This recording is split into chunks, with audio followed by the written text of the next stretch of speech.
The chain scraped against cold stone as Elena stumbled forward, her bare feet finding purchase on unfamiliar ground.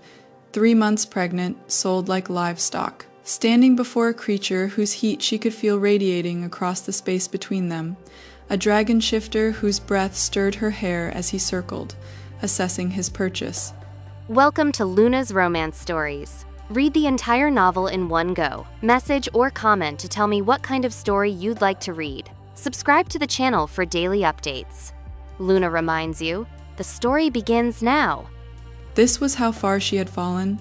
She could not see his face, could not see the disgust she knew must be there. But she could smell the mineral tang of his power, feel the weight of his judgment pressing against her skin like a physical force. Her hand found the small wooden token hidden in her pocket, Aunt Margaret's final gift. She remembered the words whispered as her own family led her away. "You are not disposable, Elena. Never forget that." The dragon stopped moving. When he spoke, his voice rolled like thunder through her chest. "Tell me, little wolf, why would your alpha sell his own mate?" Elena lifted her chin toward where she sensed him standing, her sightless eyes reflecting torchlight she could not perceive. "Because," she said, her voice steady despite everything, "he never wanted me in the first place." Elena had known she was different from the moment her gift manifested at age 12. While other wolves in the Silvermoon pack relied on sight to navigate their world, she experienced everything through layers of scent, sound, and sensation that painted reality in ways they could never understand. She could smell a lie before it left someone's lips, the acrid tang of deception mixed with the sharp citrus of nervous sweat. She could hear a heartbeat quicken from across a room, identifying fear, attraction, or anger in the subtle changes of rhythm. The world spoke to her in a language her family could not comprehend and did not want to learn. "Elena, where did you put my blue shirt?"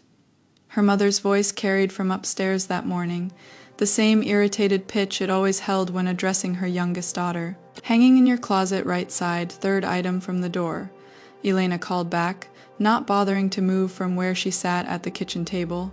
She could smell the lavender detergent from here, could track the scent signature through the house like following a map only she could read.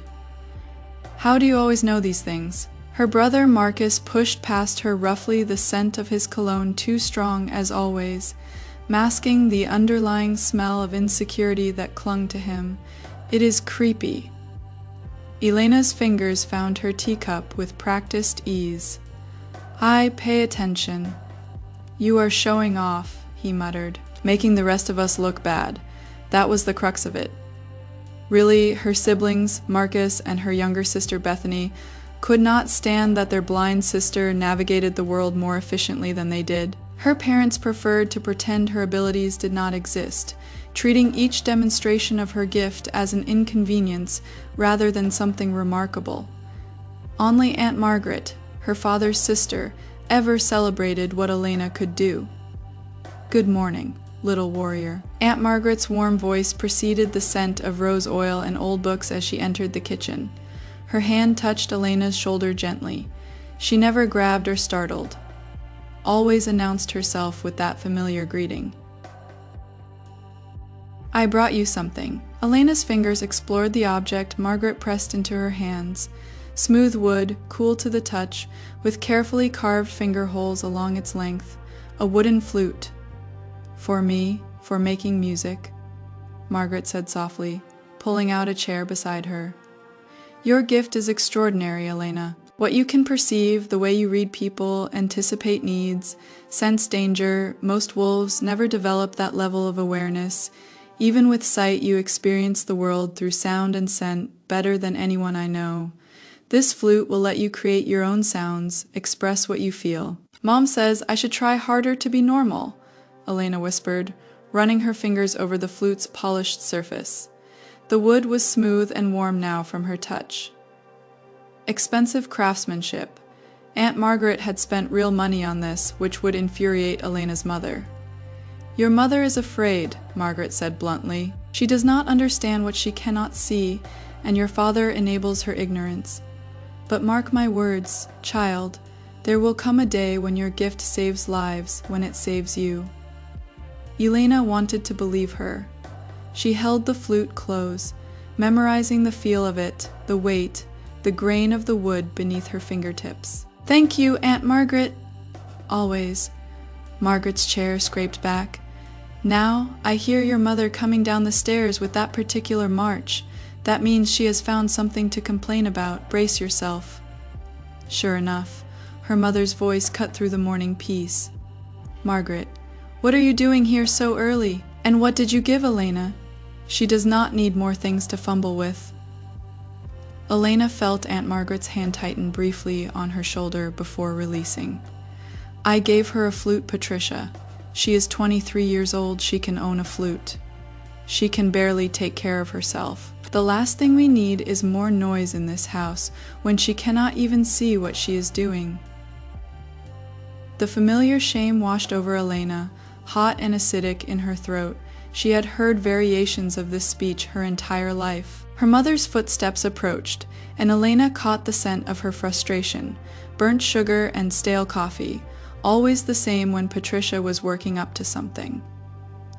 "Actually, there is a reason I came early today," Margaret said, her voice taking on that careful neutrality that meant trouble. "The council wants to meet with Elena." The kitchen went silent except for the tick of the wall clock Elena had learned to ignore years ago. Her father's newspaper rustled as he finally paid attention to the conversation. "The council?" Her father's voice held surprise and something else, a predatory interest that made Elena's skin prickle. Why would they want to meet with Elena? They did not specify, Margaret said, but Elena could hear the lie in the slight elevation of her pulse, the breath held just a fraction too long before speaking. They requested her presence at the pack house tonight at 7 o'clock. Elena's fingers traced the smooth wood of her new flute. "Should I be worried?" "No," her mother said too quickly, and Elena's gift screamed at the deception. "This is good news. Maybe they finally found a purpose for you, a way you can contribute to the pack." "Patricia!" Margaret started, a warning note creeping into her tone. "Don't," her father interrupted. "This family has carried the burden of Elena's situation for long enough. If the council has a solution, we should hear them out." Burden, the word landed like a physical blow. Elena's grip on the flute tightened until her knuckles ached. "Elena is not a burden," Aunt Margaret said sharply. "She is a member of this pack with her own value and rights." "Rights?" Marcus laughed from across the room. "She cannot even hunt, cannot fight, cannot do half the things a proper wolf should do. What exactly are her rights based on? This was her family. These were the people who should have protected her, celebrated her, seen her worth." Elena said nothing, just sat with her flute pressed against her chest while her family debated her usefulness. Like she was not in the room, this was normal, and some small stubborn part of her that sounded like Aunt Margaret's voice refused to accept that it should be. "I will take her to the meeting," Margaret announced, her chair scraping back with finality. 7 o'clock. "Aunt Patricia, Marcus, if you cannot speak about your daughter and sister with respect, perhaps you should not speak about her at all." The tension crackled through the kitchen like lightning before a storm. Elena could smell her mother's anger flaring hot and chemical, her father's calculated silence, Marcus's smug satisfaction. Her family's emotional landscape was as familiar to her as her own heartbeat, and just as inescapable. "Fine," her mother said coldly. "Take her. But when the council offers a solution to our problem, Margaret, I expect you to support what is best for this family." "I will support what is best for Elena," Margaret countered. "That is not always the same thing." The hours until evening crawled by with agonizing slowness. Elena tried to occupy herself with familiar tasks, organizing her room by scent and texture, folding laundry with the precision that came from years of practice, anything to keep her mind from spiraling into anxiety about the council summons. But her gift betrayed her, picking up every whispered conversation in the house, every furtive phone call her mother made with that particular tone that meant she was scheming. When Aunt Margaret arrived to collect her at 6:30, Elena had changed into her nicest dress, deep green she had been told, though color meant nothing to her, and braided her long dark hair away from her face. Her fingers had traced the style 3 times to ensure it was neat. "You look beautiful," Margaret said softly, taking Elena's arm with the gentle pressure that meant guidance without force. "Whatever happens tonight, remember that you are valuable exactly as you are. Why do I feel like you are preparing me for something terrible?" Elena asked as they walked toward the pack house. Her feet found the familiar path automatically. She had walked this route thousands of times, knew every crack in the sidewalk, every overhanging branch. Margaret's heartbeat elevated slightly. "Because you are perceptive, and because I do not trust the council's sudden interest in you, but I will be right there beside you. I will not let them." She stopped herself. "Will not let them what?" "Just remember what I said. You are not disposable, Elena, no matter what anyone tells you." The pack house loomed ahead. Elena felt the shift in air pressure as they approached the large building, smelled the mingled scents of dozens of wolves who had passed through today. The council chamber was on the 2nd floor, and Margaret guided her up the stairs with practiced ease, their footsteps echoing in the vast space. Alpha Gerald's scent hit her first pine and power, the unmistakable authority of a pack leader. But there was something else mixed in tonight, something eager and calculating that made her wolf stir uneasily. "Margaret, Elena." The Alpha's voice was smooth as he greeted them. "Thank you for coming, please sit." Margaret helped her into a chair, remaining standing behind her like a sentinel. Elena's hands folded in her lap, hiding their trembling. "I will get straight to the point," Alpha Gerald continued, and Elena could hear him pacing, leather shoes on hardwood. "Our pack faces a unique challenge. The Nightshade pack to the north has been encroaching on our territory for months now. Their alpha, Ryan, is powerful but unmated. Territorial disputes between packs can be bloody, unless there is an incentive for alliance." Elena's stomach dropped. She knew where this was going before he said it. "We need someone from our pack to mate with Alpha Ryan, a gesture of good faith that would unite our territories peacefully." "And you want Elena." Margaret's voice was deadly quiet. "She is unmated, of appropriate age. And frankly," Alpha Gerald paused, choosing his words carefully. "Her condition makes her less valuable for other pack roles, but as a mate to another alpha, she could serve a crucial diplomatic function." "You want to trade her like property," Margaret said flatly. "I want to prevent a war," Alpha Gerald countered, "and give Elena an opportunity to contribute to her pack in a meaningful way. Alpha Ryan has already agreed to the match. He is willing to overlook her blindness." As if her lack of sight was some shameful defect to be tolerated, rather than simply a different way of experiencing the world. "What does Elena think?" Margaret's hand landed on her shoulder. "Or does not her opinion matter?" The question hung in the air.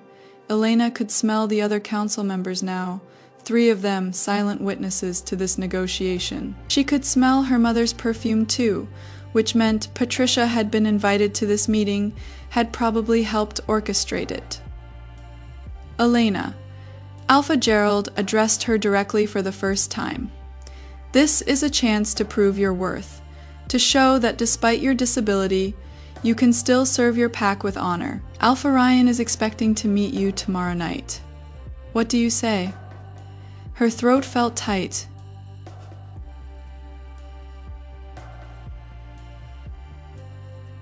Every instinct screamed at her to refuse, to demand better, to stand up and walk out with Aunt Margaret and never look back. But where would she go? Her family had made sure she remained dependent on them, incapable of striking out on her own, and underneath all of that was the terrible, desperate hope that maybe someone could want her. Maybe Alpha Ryan would not see her as a burden. Maybe this was her chance to finally matter to someone. "I will meet him," she whispered, and felt Aunt Margaret's hand tighten painfully on her shoulder. "Elena, no." "Excellent," Alpha Gerald interrupted, satisfaction rolling off him in waves. "Then it is settled tomorrow night, 8 o'clock.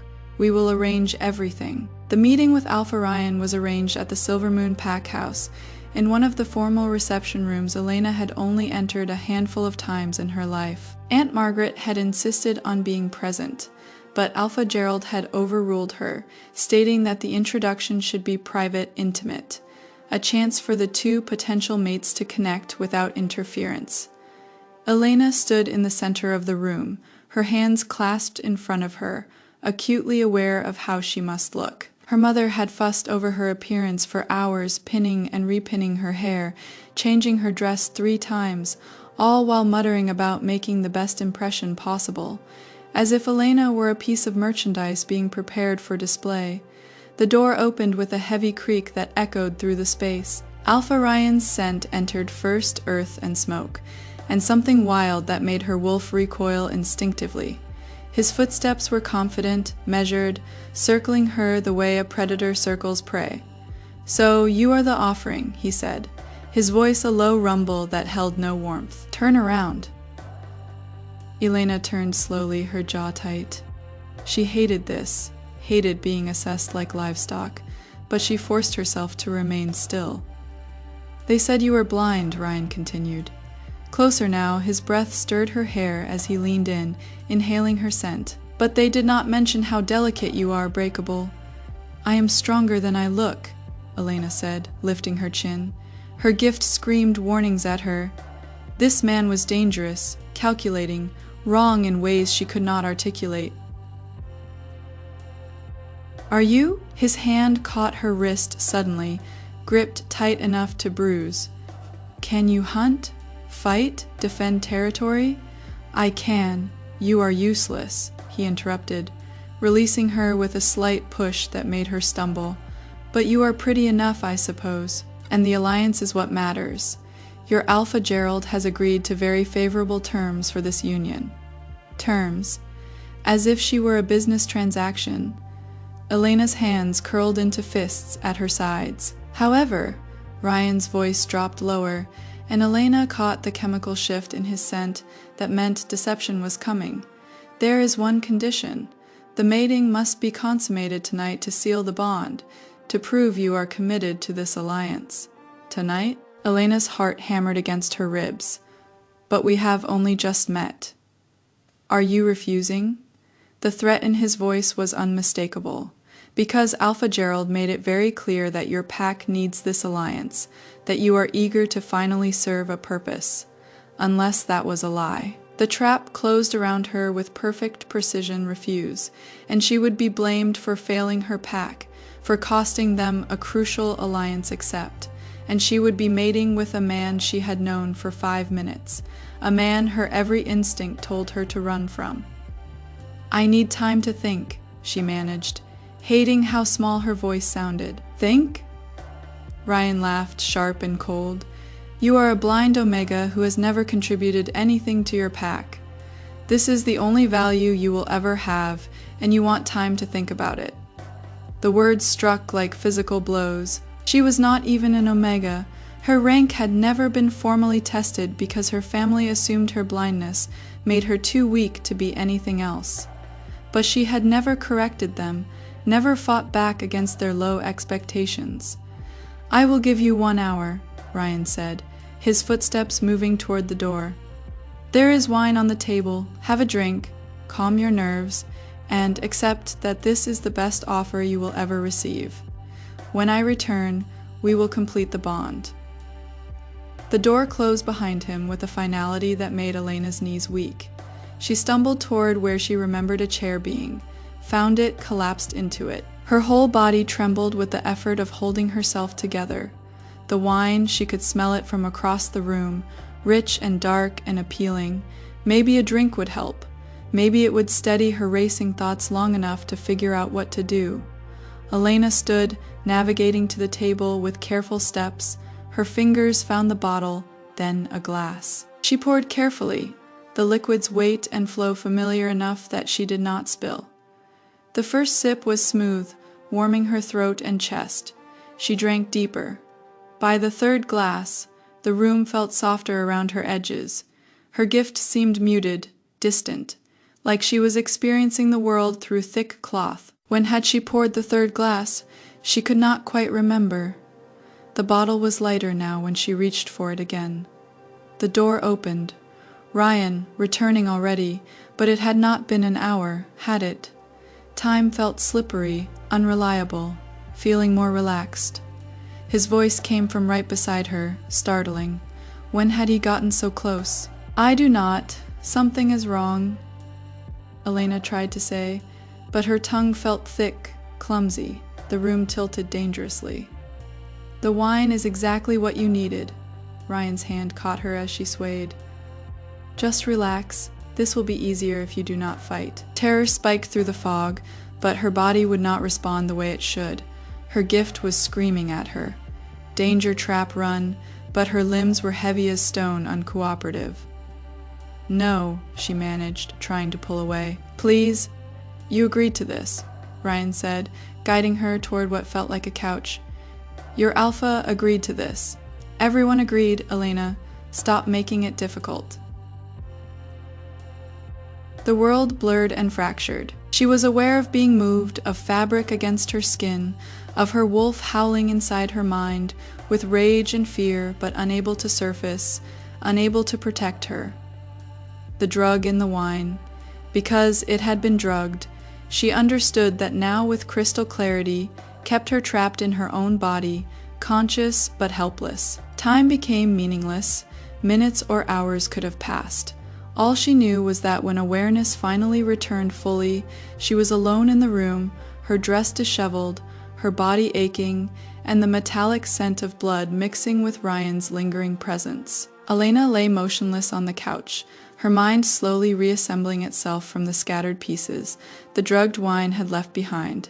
Shame burned through her chest, hot and suffocating, though she knew this was not her fault.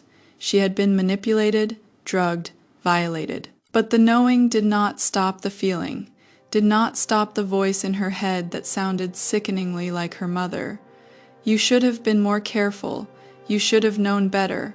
Her gift crept back slowly, sensory information filtering in like water through a cracked dam. The room smelled of wine and sweat and her own fear. The fabric of the couch was rough against her cheek. Somewhere in the building she could hear muffled voices. Celebration, she realized with numb horror. They were celebrating the alliance. The door opened, and Aunt Margaret's gasp cut through the fog. Elena! Oh gods, Elena! Warm hands touched her shoulders, gentle and familiar. Everything Ryan's touch had not been. Margaret's scent wrapped around her, roses and safety and home. And something inside Elena finally broke.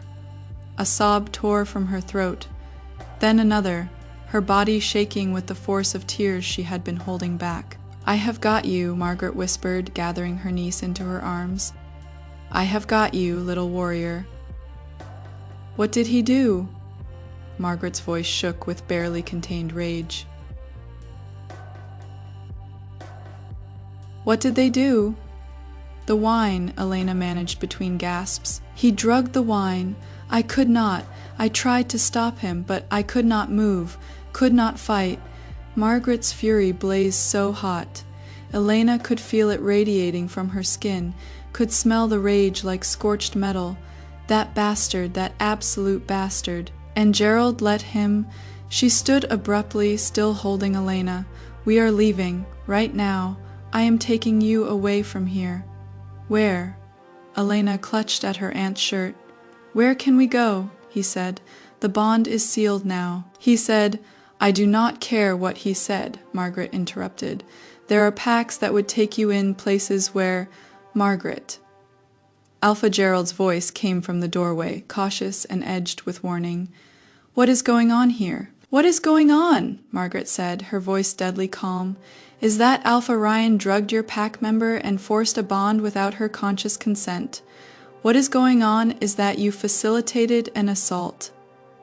The silence that followed was suffocating. Elena could hear her Alpha's heartbeat, steady and unbothered by the accusation. When he spoke, his tone was measured, reasonable, the voice of authority explaining reality to those too naive to understand it. The mating was agreed upon by all parties. What happened between Alpha Ryan and Elena after that agreement is between mates. It is not the pack's concern. She was drugged, Margaret spat. She consented when she agreed to the meeting, when she accepted the arrangement. Alpha Gerald's footsteps entered the room. Margaret, I understand you are protective of Elena, but she has done her duty to the pack. The alliance is secured, and frankly, this is the most useful she has ever been. The words landed like blows. Elena felt Margaret's arms tighten around her. You are a coward, Margaret said softly, and a failure as an alpha. You sold a member of your pack to secure a treaty. I did what was necessary to prevent a war. Elena should be grateful she could finally contribute something of value. He paused, and Elena could hear the dismissal in his tone. Take her home. Alpha Ryan will come to claim her officially in 3 days. Once the bond settles, make sure she is ready. His footsteps retreated, the door closing behind him with quiet finality. Margaret held Elena for a long moment, her heartbeat thundering against Elena's ear. I will not let him take you, Margaret whispered. I will find a way.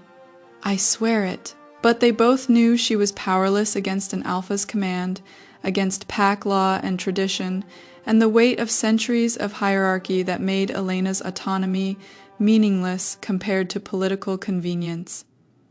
The next 3 days passed in a blur of numbness. Elena stayed in her room, refusing to see her family, speaking only to Aunt Margaret, who brought her food she could not eat and sat with her in silence that said more than words ever could.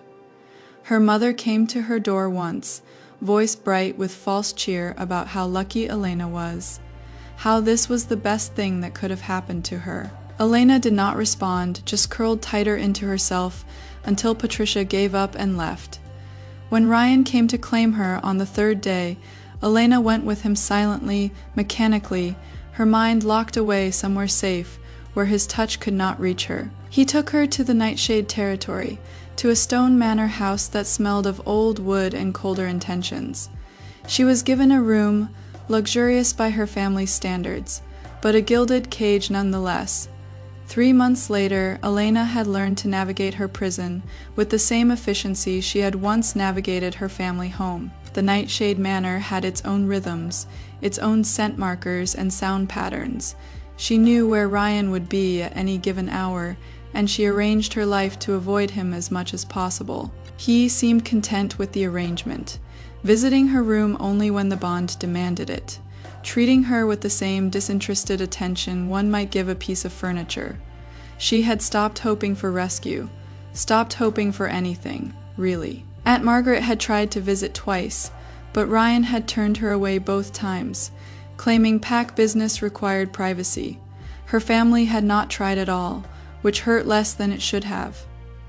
On a morning that felt no different from any other, Elena woke to a scent that made her freeze. It was subtle, barely there, but her gift caught it immediately, a shift in her own body chemistry, something new and undeniably present. Her hand moved to her abdomen, and her wolf confirmed what her senses were telling her. She was pregnant. The knowledge settled over her like a shroud. 3 months she had been here. 3 months of barely surviving each day, and now this, a life growing inside her, innocent and unaware of the circumstances of its creation. Her breath came in short gasps as the reality crashed over her. This child was Ryan's. This child bound her to him more permanently than any forced bond ever could. And yet, her hand pressed more firmly against her stomach. This child was also hers, part of her innocent of its father's crimes. For the first time in 3 months, Elena felt something other than numbness. A fierce, protective instinct blazed to life inside her chest. This child deserved better than to be raised by a monster who drugged and violated its mother. This child deserved safety, love, freedom, everything Elena did not have but could fight to give. She would tell Ryan she would have to, but not yet. Not until she had time to think, to plan, to figure out what this meant for her future and the future of the life growing inside her.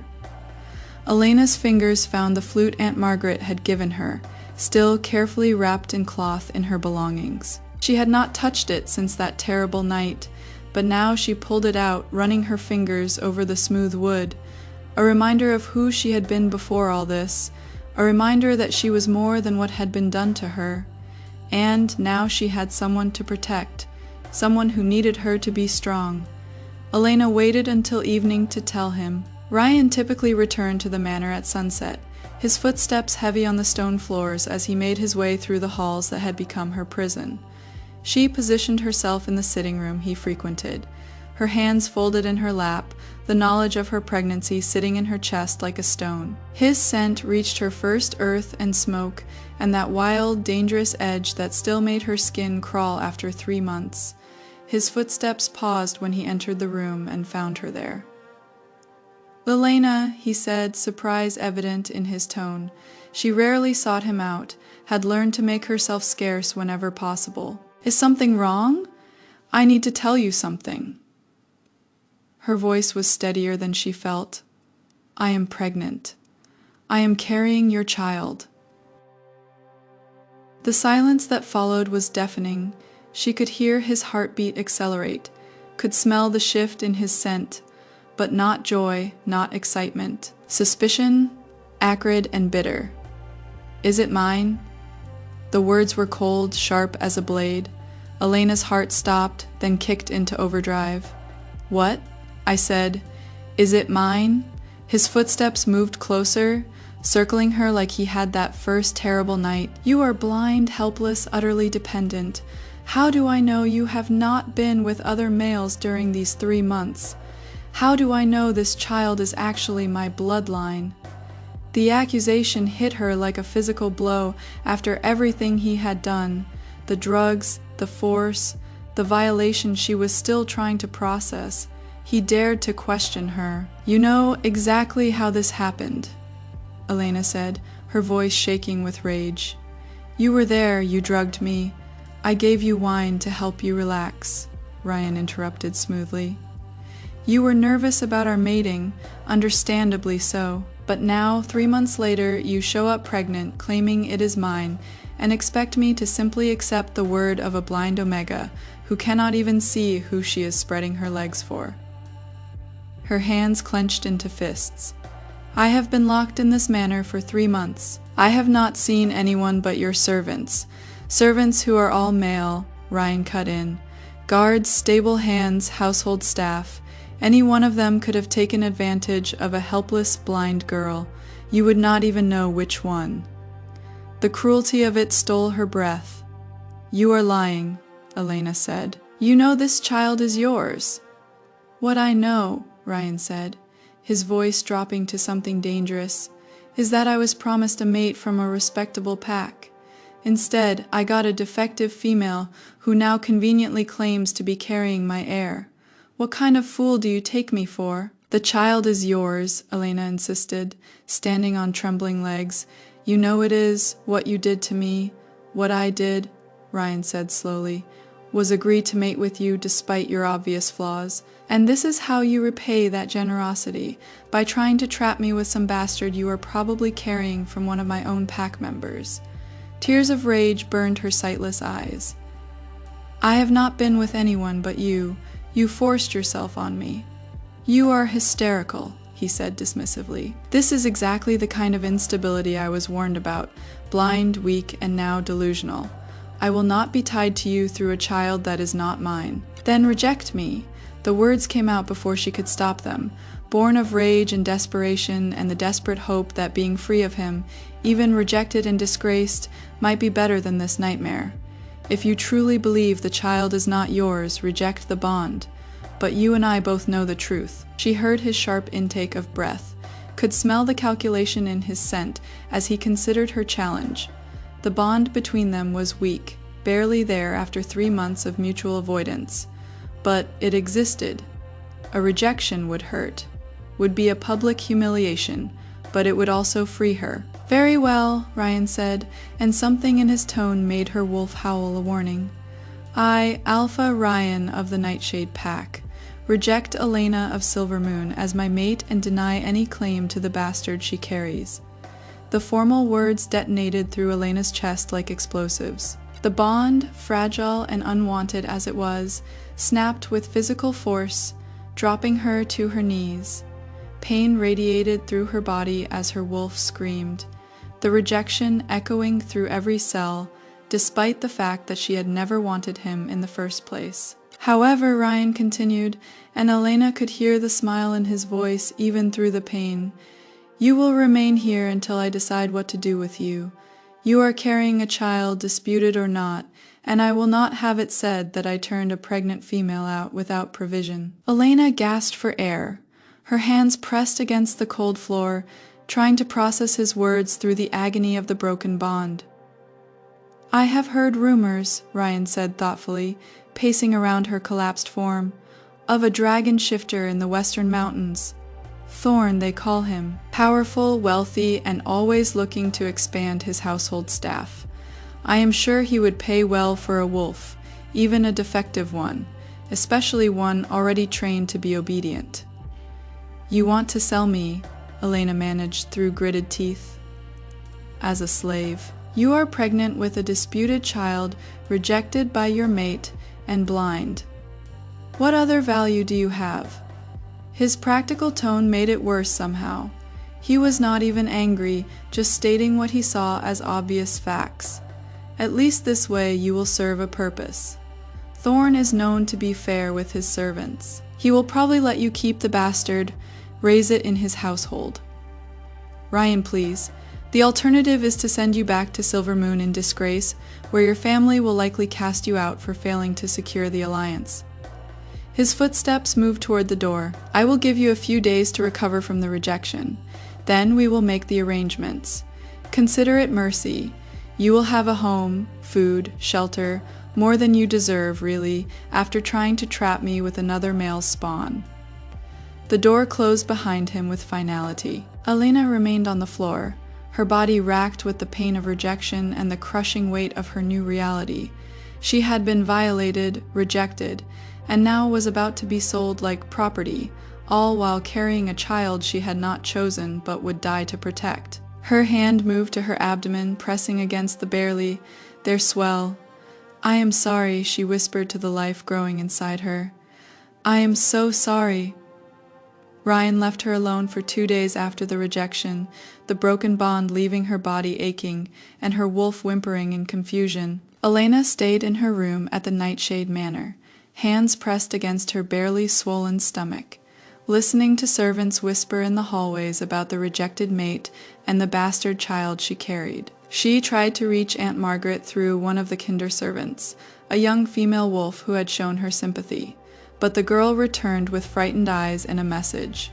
Alpha Ryan had sent word to Silvermoon that Elena was not to have contact with anyone from her former pack. Aunt Margaret had tried to come anyway, and been turned away at the border by Nightshade guards.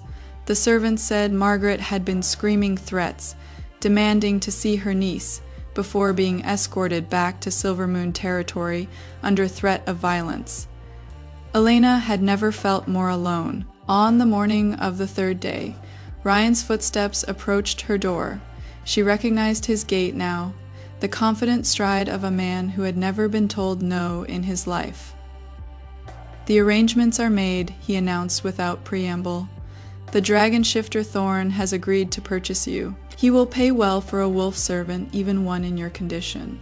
He is sending a representative to collect you tomorrow at dawn." "Tomorrow," Elena's voice cracked. She had known this was coming, but the reality of it still stole her breath. "Be grateful I am giving you a night to prepare," Ryan said coldly. "I could have had you gone today. Thorn is known to treat his household staff fairly. You will have shelter, food, purpose, more than you would have if I sent you back to Silvermoon in disgrace." "I am pregnant," Elena whispered, though she knew it was pointless. "I am carrying a child." "A bastard of unknown parentage," Ryan interrupted. "We have been through this. Thorn is aware of your condition. He does not care. Dragons are long-lived and patient. He will wait for you to birth the whelp and recover before putting you to work. Consider it generous." The casual cruelty in his voice made her stomach turn. Can I at least say goodbye to Aunt Margaret? Your aunt is no longer your concern. You belong to Thorn now, or will as soon as the gold changes hands." His footsteps retreated toward the door. "A servant will bring you a meal tonight and help you pack. Do not cause trouble, Elena. It will only make things worse." The door closed, leaving her in silence, broken only by her own ragged breathing. That evening, the kind servant girl returned with food Elena could not eat and helped her pack a small bag. Elena's fingers found her flute among her belongings, the gift from Aunt Margaret that felt like it belonged to a different life, a different girl who had still had hope. "May I have paper and ink?" Elena asked the servant quietly. "Please. I know I cannot see to write properly, but I need to try." The girl hesitated, then whispered, "I will bring some, but you must be quick. If Alpha Ryan finds out I helped you minutes later." Elena sat at the small desk in her room, her fingers guiding the pen across paper she could not see. Her writing would be crooked, uneven, possibly illegible, but she needed to leave a record, needed someone to know. Her hand moved slowly, carefully, forming words she could only hope were readable. "They are selling me tomorrow to a dragon named Thorn.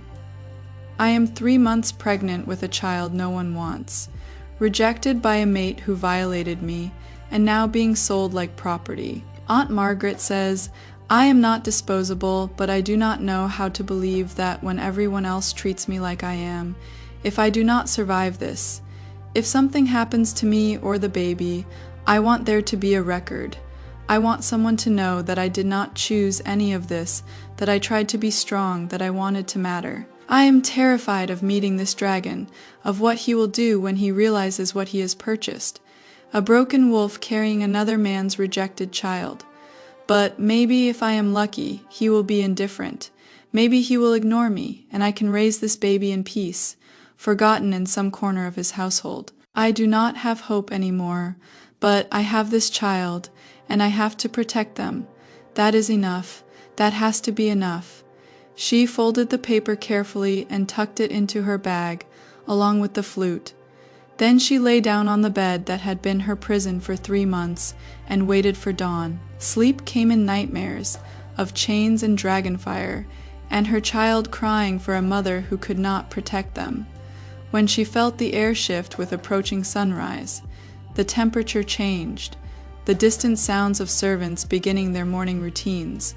Heavy footsteps approached her door. 2 male wolves she did not recognize entered her room. Their scents were unfamiliar, mercenary wolves hired specifically for this task because they had no connection to her, no reason to show mercy. "Time to go," one of them said gruffly.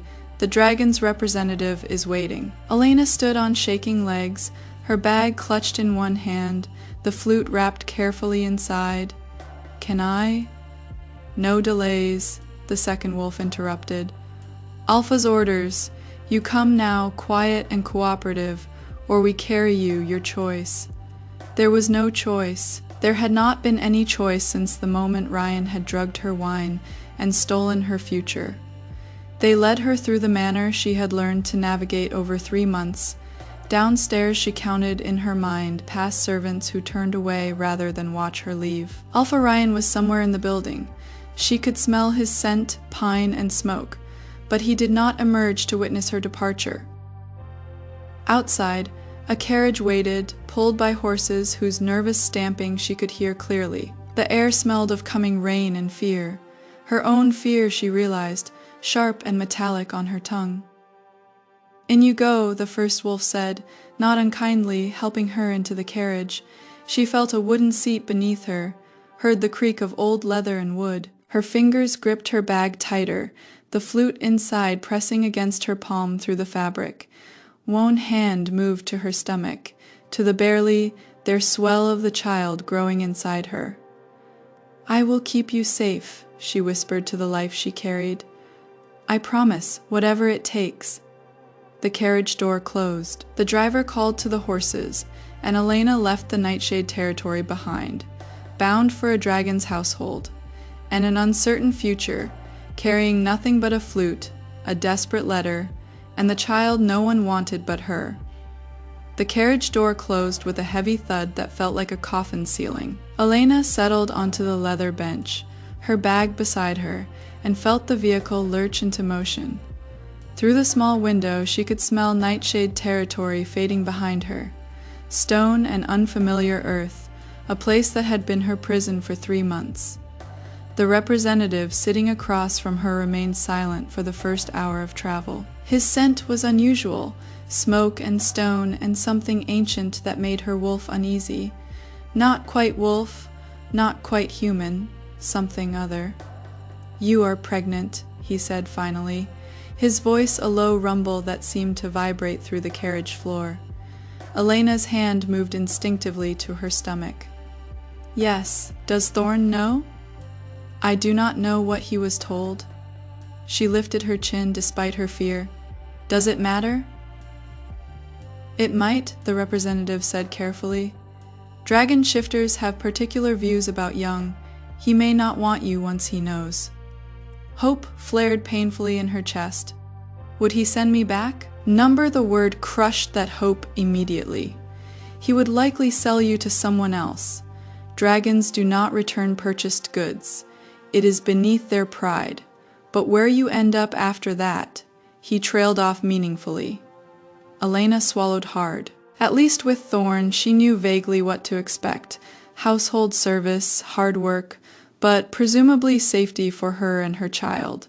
Being sold again, passed from owner to owner like unwanted cargo, could lead anywhere to anyone. "Then I hope he does not mind," she said quietly. The representative made a thoughtful sound. "You are not what I expected. Your alpha said you were defective, useless, but you smell like fear and determination in equal measure. That is not useless. That is survival." "What is your name?" Elena asked, latching onto this small kindness like a lifeline. "Cyrus. I handle acquisitions for Thorn's household." He shifted on his seat. "I have transported many purchases over the years. Most cry, beg, or rage the entire journey. You have done none of those things." "Would it change anything if I did?" Then why waste the energy?" Elena's fingers found her flute in the bag, tracing its familiar smooth wood. "Can you tell me about him, Thorn?" Cyrus was quiet for a long moment. "He is powerful, ancient, fair by dragon standards, which means he has rules and he expects them followed. Break the rules, face consequences. Follow them and you will be treated adequately." "Adequately sounds like paradise compared to where I have been," Elena said bitterly. "Your pack treated you poorly?" "My pack sold me." The words came out sharper than intended. "My family facilitated my assault, blamed me when the bond failed, and my mate traded me for gold. So yes, Cyrus, they treated me poorly." His silence felt different now, thoughtful rather than indifferent. When he spoke again, his voice had softened marginally. "For what it is worth, Thorn does not tolerate violence against those under his protection. Whatever happened to you before will not happen in his household. And if I do not meet his standards, if I cannot perform the work he needs because I am blind, then you will face consequences," Cyrus said honestly. "But Thorn has never killed a servant for incompetence. Punishment, yes. Dismissal. Sometimes death, no. Dragons have codes, strange as they are." It was not much comfort, but it was something. Elena settled back against the seat, exhaustion washing over her. The baby, barely more than a cluster of cells, but already changing everything, seemed to pulse with its own small heartbeat beneath her hand. "Sleep if you can," Cyrus advised. "We have another day of travel ahead, and you will want your strength when we arrive." The journey blurred together, stops at way stations where Cyrus bought food and let her use facilities, endless hours of rattling carriage motion, the gradual change in air and scent as they climbed higher into mountain territory. The temperature dropped steadily, and Elena wrapped herself in a blanket Cyrus provided without comment. On the second evening, as the carriage began a steep ascent, Cyrus spoke again. We are approaching Thorn's fortress. I need to prepare you for what to expect. Elena straightened, her heart hammering. I am listening. You will be brought before Thorn immediately. He inspects all acquisitions personally. He will ask questions. Answer honestly, dragons can smell lies, and it annoys them. Be respectful but not servile. Thorn respects strength, even in those he owns. What kind of questions? Your skills, your limitations, your circumstances. He will want to know why you were sold. Cyrus paused. Tell him the truth about the pregnancy. He will discover it soon enough anyway, and deception will make things worse. And if he rejects me, then I will transport you to the auction houses in the southern territories, where you will be sold again, likely for far less gold and to a far less particular master. The carriage jerked to a halt, and Elena heard massive gates grinding open with the groan of ancient metal. The temperature shifted again, warmer suddenly, as if they had passed into a space heated by something other than sunlight. We are here, Cyrus said, and his tone had changed, become formal. Remember what I told you, honesty, respect, strength. The carriage door opened, and hands, Cyrus's hands, surprisingly gentle, helped her out onto stone that radiated heat through her thin shoes. The air smelled of sulfur and precious metals and power, so thick it made her skin prickle. This way. Cyrus guided her forward, his grip firm on her elbow. Their footsteps echoed through what must be an enormous space, the acoustics suggesting soaring ceilings and vast emptiness. Then she felt it, a presence so massive, so weighted with ancient authority that her wolf instinctively tried to submit. Heat washed over her in waves, and she knew without seeing that she stood before the dragon himself. So, a voice like distant thunder rumbled through the darkness she lived in. This is what Silvermoon considers valuable enough to sell. Thorn's voice reverberated through Elena's chest, each word carrying the weight of centuries. She fought the instinct to drop to her knees, to bare her throat in submission, the way her wolf demanded. Instead, she stood straight, chin lifted, hands clasped in front of her. Tell me your name, Thorn commanded, and she felt him circling her, his footsteps silent despite his size. The heat of him moved through the space like a living thing. Elena, her voice came out steadier than she had expected. Formerly of the Silvermoon Pack. Formerly, he drew the word out, tasting it. And why are you formerly of Silvermoon, Elena? Here it was, the moment of truth. Cyrus's warning echoed in her mind, honesty. I was mated to Alpha Ryan of Nightshade as part of an alliance. When I told him I was pregnant, he rejected me and sold me to you. I am blind. Carrying a child he denied, and he decided I was more valuable as currency than as his responsibility. The circling stopped. She could feel Thorn directly in front of her now, close enough that his breath stirred her hair. Blind, he repeated, and she could not read his tone. You cannot see at all. Not since birth. Elena's fingers tightened against each other, but I navigate the world through scent, sound, and touch. I am not helpless. Are you not? Anger flared hot and sudden in her chest, burning through the fear. Because I am still standing, she said sharply. Because I survived my family's neglect, survived being drugged and assaulted, survived rejection and betrayal. Because I am going to protect this child no matter what it costs me. That is not helpless. Dragon, that is the only strength I have left. The silence that followed was absolute. Elena's heart hammered against her ribs, fear warring with the reckless defiance that had made her speak so boldly to someone who literally owned her. Then Thorn laughed, a sound like rocks grinding together, unexpected and somehow less threatening than his previous tone. Well, you have fire at least. That is more than most wolves I have encountered. His footsteps moved away, pacing. Cyrus, did Alpha Ryan mention the pregnancy? No, my lord. Cyrus's voice came from somewhere behind Elena. He listed her as blind and rejected. Nothing about a child.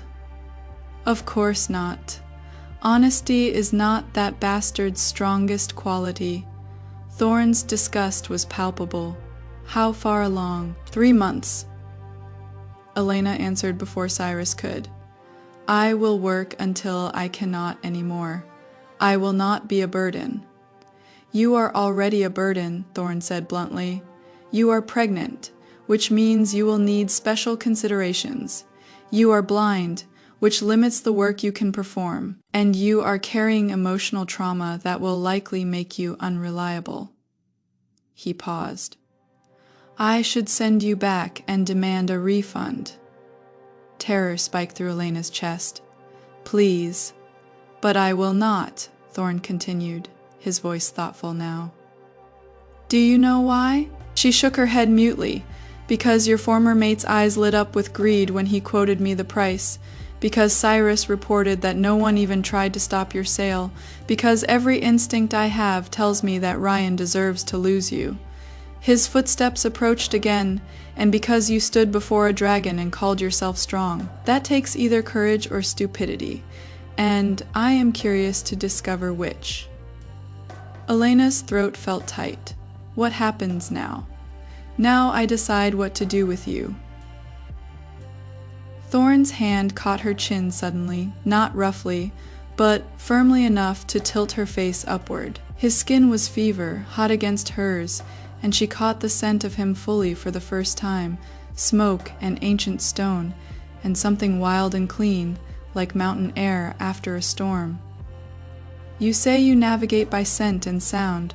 What do you smell right now, little wolf? The question surprised her. Elena inhaled carefully, letting her gift work. Sulfur and gold and old magic power that tastes like heat lightning, and she hesitated.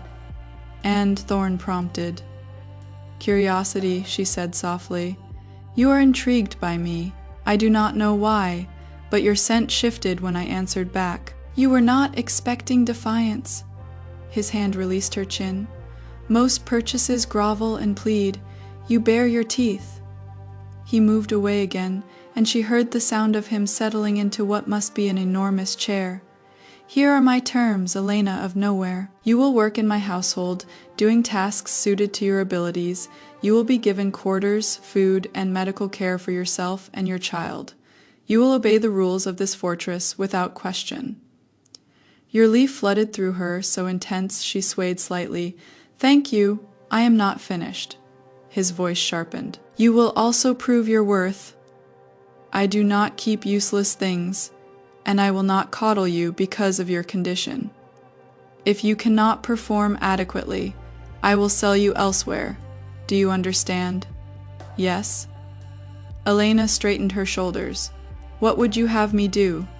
That remains to be seen. For now, Cyrus will show you to your quarters. You will rest tonight, eat a proper meal, and tomorrow we will assess what skills you actually possess. A pause then. One more thing. What? What happened to you before?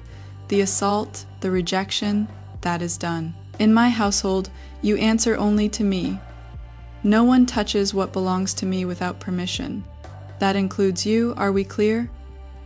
The words should have sounded possessive, threatening that they felt like protection. Elena was not sure what to make of it. Yes, my lord, just Thorn. I do not need false titles from those I own. His tone shifted, became dismissive. Cyrus, take her. Make sure she eats. She is too thin. Yes, my lord. Cyrus's hand found Elena's elbow, guiding her toward what she assumed was an exit. As they walked away, Elena heard Thorn mutter almost to himself. A blind wolf with a bastard child and more courage than sense.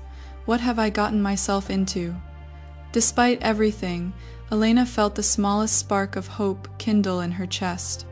It was fragile, easily extinguished, but it was there. Maybe, just maybe, she had not been sold to another monster. Maybe this dragon with his rules and his unexpected curiosity would be different. She pressed one hand to her stomach, where her child grew safe and warm. We might be all right, she whispered. We just might be all right. The quarters Cyrus led her to were nothing like Elena had expected. She had imagined a servant's cell, small, sparse, cold. Instead, her hands explored a room that felt spacious, with thick rugs beneath her feet and furniture that radiated quality even to her touch. A bed large enough for 2 people dominated one wall, covered in blankets so soft they felt like clouds against her fingers. "There is a bathing room through that door," Cyrus explained, guiding her hand to touch the door frame so she could memorize its location. "Hot water runs from the left tap, cold from the right. The fortress is built over thermal vents. You will never lack for warmth or hot water." "This is too much," Elena whispered, overwhelmed. "I am just a servant. Surely there are simpler quarters." "Thorn does not do simple," Cyrus said, and she could hear the smile in his voice. "He has standards for everything, including how he houses those under his protection. This is actually one of the smaller guest rooms. Guest rooms, not servant quarters." The distinction made her head spin. "I will have food sent up," Cyrus continued. "Is there anything you cannot eat? Allergies, aversions?" "No, Elena's stomach chose that moment to growl audibly, reminding her she had barely eaten in days. "Thank you for everything, for being kind." "Do not mistake efficiency for kindness," Cyrus said, but his tone was gentle. "I serve Thorn's interests. Right now, his interest is keeping you healthy enough to work, but you are welcome." His footsteps moved toward the door. "Rest tomorrow begins early in dragon households." The door closed, and Elena was alone in luxury she had never experienced, even in her family's home. She explored methodically, mapping the room through touch and scent. The bathing room had a tub large enough to swim in, with soaps that smelled of herbs she could not name. The wardrobe held several dresses in her size. How had they known? Made of fabric far finer than anything she had owned. A knock at the door interrupted her exploration. "Food," a female voice called. "Come in." Elena called back, turning toward the sound. The woman who entered smelled of bread and rosemary, her footsteps light and quick. "I am Sophia," she said, setting something heavy on what Elena assumed was a table. "Head of household staff. Cyrus said you needed feeding." "Thank you." Elena moved toward the table carefully, her hands finding the back of a chair. "You are blind," Sophia said, not unkindly, just stating fact. "Can you feed yourself, or do you need help?" "I can manage." Elena sat, her fingers exploring the table's contents. Plates still warm, utensils laid out neatly, a cup of something that smelled like herbal tea. "This smells incredible. Roasted chicken, root vegetables, fresh bread. Nothing fancy, but it will fill you up." Sophia's skirts rustled as she moved around the room, tidying things Elena could not see. "So you are the wolf Thorn bought from Nightshade. The whole fortress is buzzing about it." Elena's hand paused halfway to her mouth, a piece of chicken speared on her fork, buzzing. "Thorn has not purchased a wolf in 15 years. Last one was a warrior he hired as security. That worked out well enough, but a pregnant blind girl." Sophia's tone was not cruel, just curious. "People are wondering what he is thinking." "So am I," Elena admitted, taking a bite. The food was better than incredible. It was perfect, seasoned just right, cooked with care. She had forgotten food could taste like this. "Thorn has got his reasons for everything, even if us mere mortals cannot always figure them out." Sophia laughed. "Been working here 20 years, and I have learned not to question the dragon's decisions. Usually works out in ways you do not expect." "You are not afraid of him?" Elena asked between bites, her hunger making conversation secondary to eating. "Afraid? Sure, when I need to be. Thorn is powerful and dangerous and old as mountains. But he is also fair, pays well, and does not tolerate abuse of his staff." Sophia's voice warmed. "Could do worse than serving a dragon girl, a lot worse." "I already have," Elena thought, remembering her family, remembering Ryan and what he had done to her. "Cyrus mentioned you came from a bad situation," Sophia said, her hand touching Elena's shoulder briefly. Another kindness she had not expected. Well, you are here now. Rules are strict but clear. Work hard, do not steal, do not lie to Thorn, and you will be fine. What happens if someone breaks the rules? Depends on the offense. Stealing gets you dismissed with no references, lying to Thorn directly. Sophia's voice turned grim. I have seen him reduce grown warriors to tears with just his voice. Dragons do not forgive deception. Elena remembered her encounter earlier, how Thorn's presence had pressed against her like physical weight. He asked about my pregnancy, about why I was sold. And you told him the truth. Yes, good. That is why you are eating hot food in a comfortable room instead of locked in the dungeon or sold off already. Sophia gathered what sounded like empty plates. When had Elena eaten everything? Now you need rest tomorrow. Thorn will test you. Figure out what work you can do. Get some sleep. After Sophia left, Elena prepared for bed with trembling hands. The bathtub called to her, and she indulged in a hot bath that soothed muscles she had not realized were tense. The soap smelled of lavender, reminding her painfully of Aunt Margaret. Was her aunt still confined to Silver Moon? Still worried, still trying to find a way to rescue her? Did she know where Elena had been taken? Elena climbed into the impossibly soft bed, her hand resting on her stomach where the baby grew. It is just us now, she whispered to the small life inside her. But we are alive and we are safe, and that is more than we had yesterday. Sleep came surprisingly easily, exhaustion finally claiming her. She dreamed of dragons and fire, and a voice like thunder asking her what she smelled. And for once, the dreams were not nightmares. Morning arrived with a knock on her door, sharp, authoritative, exactly at dawn if the change in air temperature was any indication. Time to work, Cyrus's voice called. Thorn wants you in the library in 1 hour. Sophia will bring breakfast and help you dress. Elena sat up, her hand instinctively moving to her stomach.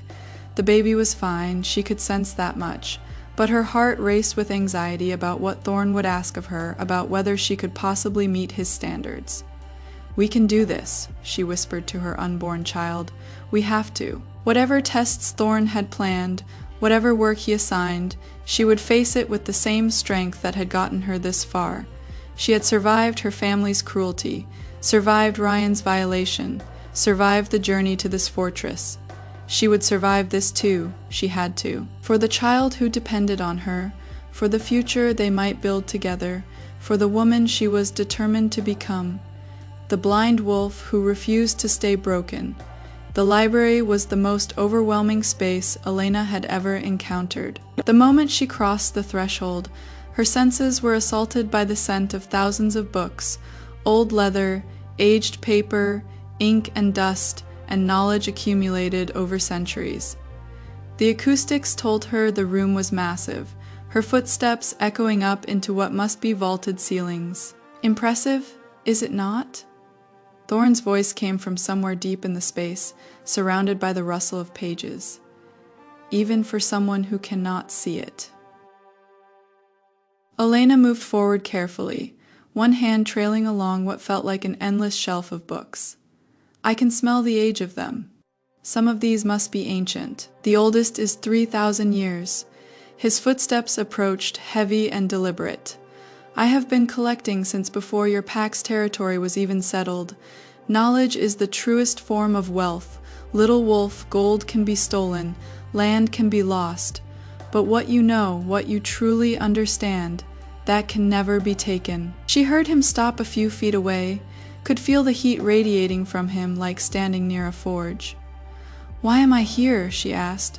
I cannot read, not like this. Can you not? Something was pressed into her hands, a book, but the pages felt strange under her fingers. Raised dots and lines formed patterns across the surface. This is a system called Braille, Thorn explained. Have you encountered it before?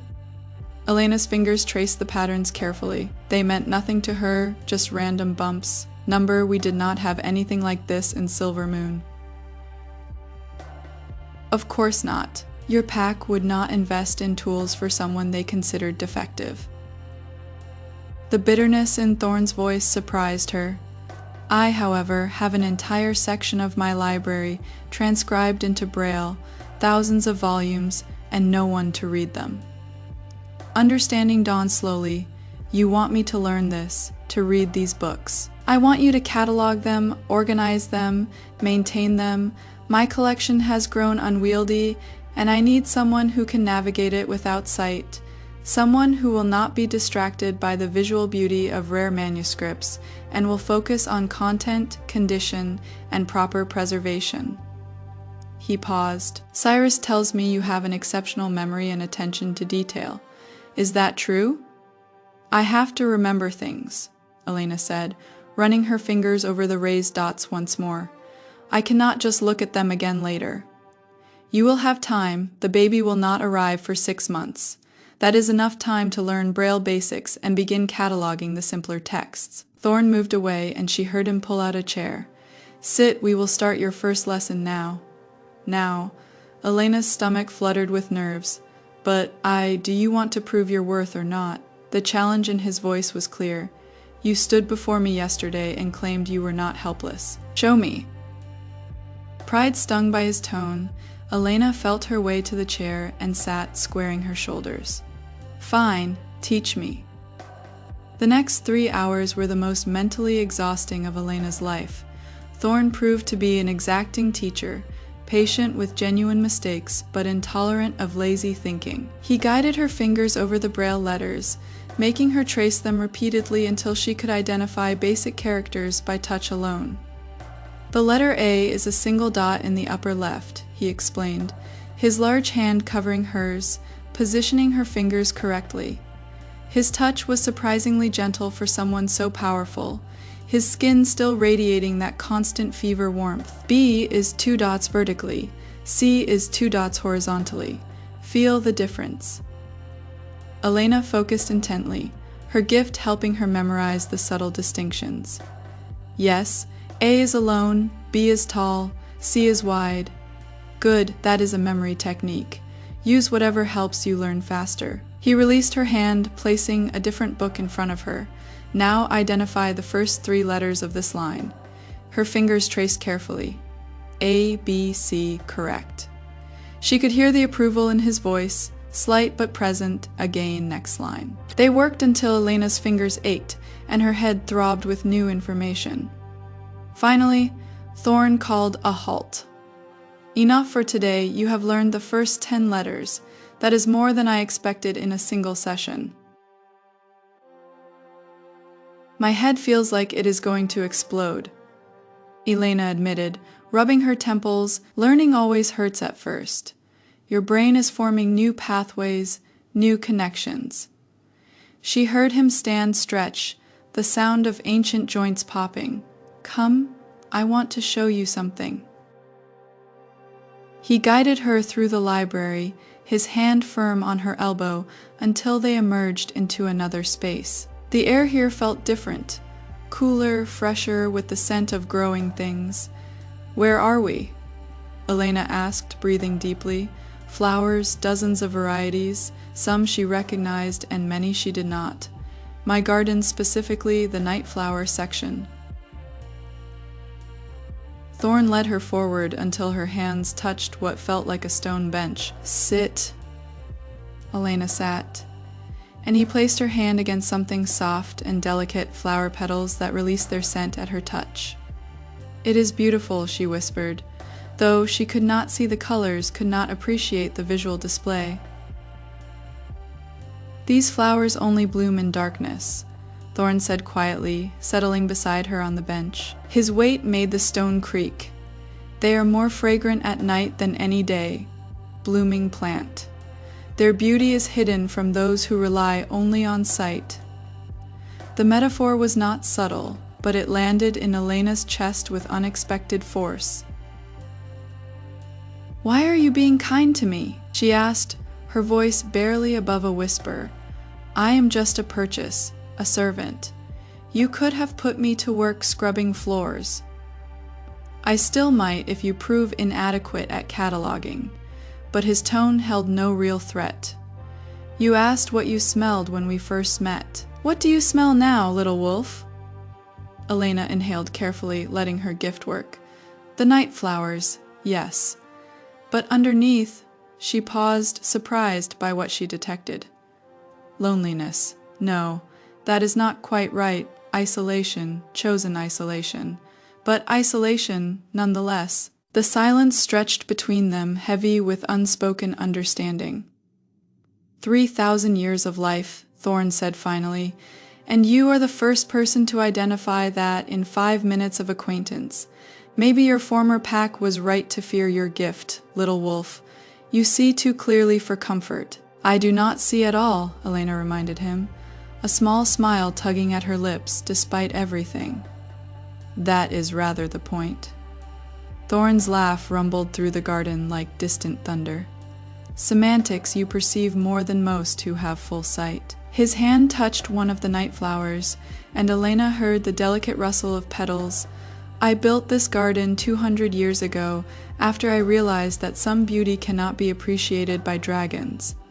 We see in spectrums humans cannot perceive, but we often miss what is directly before us because we are looking for the wrong things." "Is that why you bought me?" Elena asked boldly. "Because I see differently?"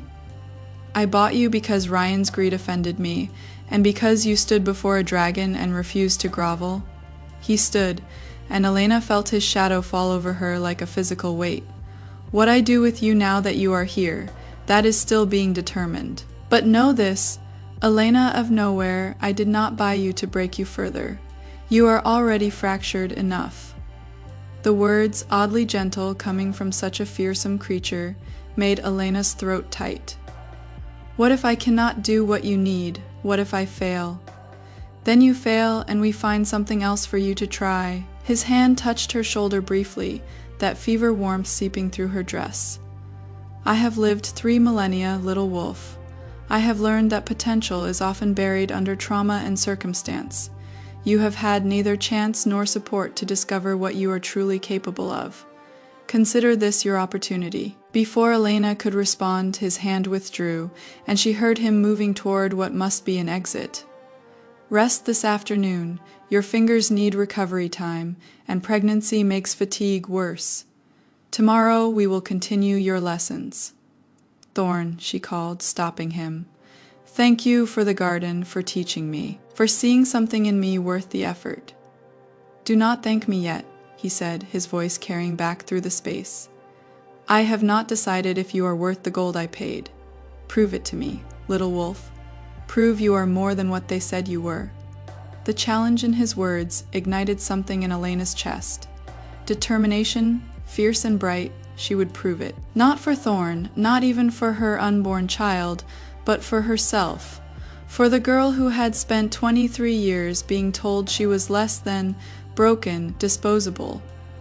She was done believing them. The weeks that followed fell into a rhythm that surprised Elena with its normalcy. Every morning she woke in her comfortable quarters, ate breakfast that Sophia brought with increasingly friendly conversation, and spent 3 hours in the library with Thorn, learning Braille until the letters became second nature. Her fingers grew calloused from the constant reading, but her mind expanded in ways she had never imagined possible. "You are progressing faster than expected," Thorn commented one morning, 6 weeks into her residency. Elena's pregnancy was beginning to show now, a small but definite swell beneath her dresses. "You have learned the entire alphabet, numbers, and basic punctuation. Most students take 3 months to reach this level." Pride warmed Elena's. "I told you I was not useless. You told me you were not helpless. There is a difference." But she could hear the approval in his tone, the satisfaction of a teacher whose student exceeded expectations. "Today we start on your first real assignment." He guided her hands to a shelf. "This section contains historical texts about pack dynamics and wolf shifter culture. They are in terrible disarray. I want them organized chronologically and by region." Elena's fingers explored the spines, feeling the variations in size, texture, and the Braille labels Thorn had already attached. "This will take weeks, months, probably." which is perfect. You will be occupied through your pregnancy, and the work is not physically demanding. She heard him settle into his usual chair, the one he occupied while she worked, always present but not hovering. "Why do you stay?" she asked during one of their breaks. When Sophia had brought tea and small cakes that Elena devoured with pregnancy-driven hunger. "While I work, I mean." "You could leave me to it, could I?" Thorne's cup clinked against its saucer. "What if you needed something? What if you had questions about the texts? You could assign someone else to supervise." "I do not trust anyone else with my library." He paused, then added with surprising vulnerability, "And your company is not unpleasant." Elena nearly choked on her tea. "My company? Is that so surprising? You do not chatter mindlessly like most servants. You ask intelligent questions, and you smell like—" He stopped abruptly. "I smell like what?" Elena prompted, intrigued by his sudden reticence. "Home," Thorne said quietly, and the word hung between them like a confession. "You smell like pack and belonging, even though you were cast out comforting." "Familiar, I have not been around wolves in many years." The admission felt significant, weighted with meaning Elena could not quite grasp. "You miss it," she said softly, "having pack around." "I miss many things that age has taken from me." His chair creaked as he stood. "But we are not here to discuss my regrets. Back to work, little wolf. These books will not organize themselves." 3 months into her residence at Thorne's fortress, Elena collapsed. She had been reaching for a book on a higher shelf, stretching just slightly too far when dizziness swept over her like a wave. The library tilted sideways, her grip on the ladder failing, and she was falling. Strong arms caught her before she hit the ground, impossibly fast, burning hot against her skin. Thorne's scent enveloped her, smoke and stone, and something wild with panic. "Elena," his voice, usually so controlled, cracked with fear. "Elena, look at me. No, you cannot. Breathe, just breathe." She gasped for air, her hands clutching at his shirt. The world spun sickeningly, even in the darkness she always lived in. "The baby," she managed. "Corvus." Thorne's bellow shook the library shelves. "Get the healer now." Elena felt herself being lifted, cradled against Thorne's chest as he moved with preternatural speed through the fortress. His heart thundered against her ear, racing far faster than she had ever heard it. Dragons were not supposed to feel fear. They were apex predators, ancient and unshakable, but Thorne was afraid for her. "Stay with me," he commanded, his voice rough. "You do not have permission to fade. Little wolf, do you hear me? I forbid it." "So bossy," Elena mumbled, her consciousness wavering. "Even when I am dying." "You are not dying. I will not allow it." His arms tightened around her. "You still have half the historical section to catalog. You cannot leave work unfinished."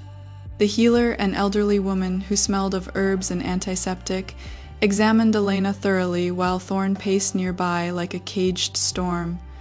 Elena could hear his footsteps, relentless and agitated, feel the heat rolling off him in waves. "She is malnourished," the healer announced finally, her tone disapproving. "Has been for months, maybe years. The pregnancy is drawing on reserves she does not have. She needs rest, proper nutrition, and absolutely no stress." "She has been eating well here," Thorne protested, stopping his pacing. "Sophia ensures 3 meals daily. 3 months of good food cannot undo years of neglect." The healer's hands touched Elena's face gently, checking her temperature. Her body is trying to sustain both her and the child, but there is not enough to go around. If this continues, she will lose the baby or herself, possibly both. The words struck like hammer blows. Elena's hand moved instinctively to her stomach, where her small bump had finally become noticeable.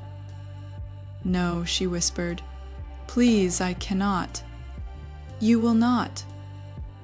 Thorne's voice cut through her rising panic, absolute and commanding. "I will ensure it, whatever she needs." Bed rest for the next week at minimum, the healer interrupted.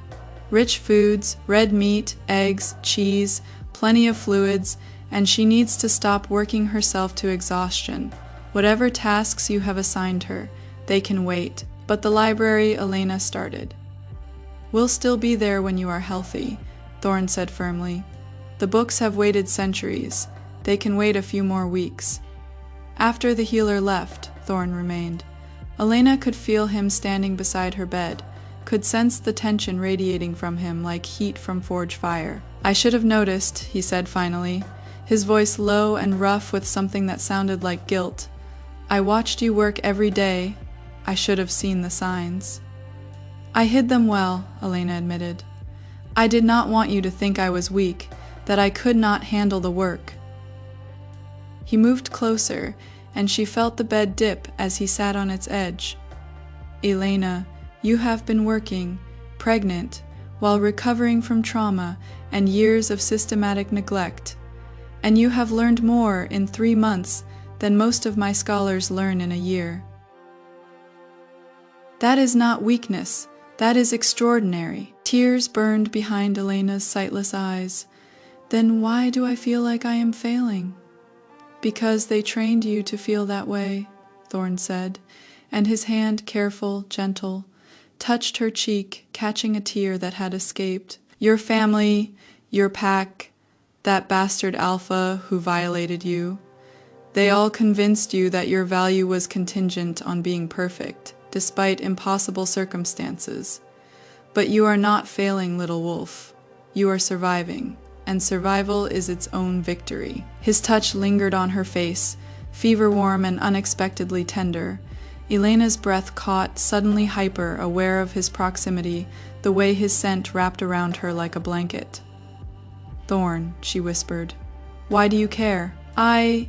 He stopped himself, his thumb tracing her cheekbone. Do not say you are just anything. You are Elena, you are brilliant and stubborn and brave enough to snap at a dragon when you thought I was being unfair.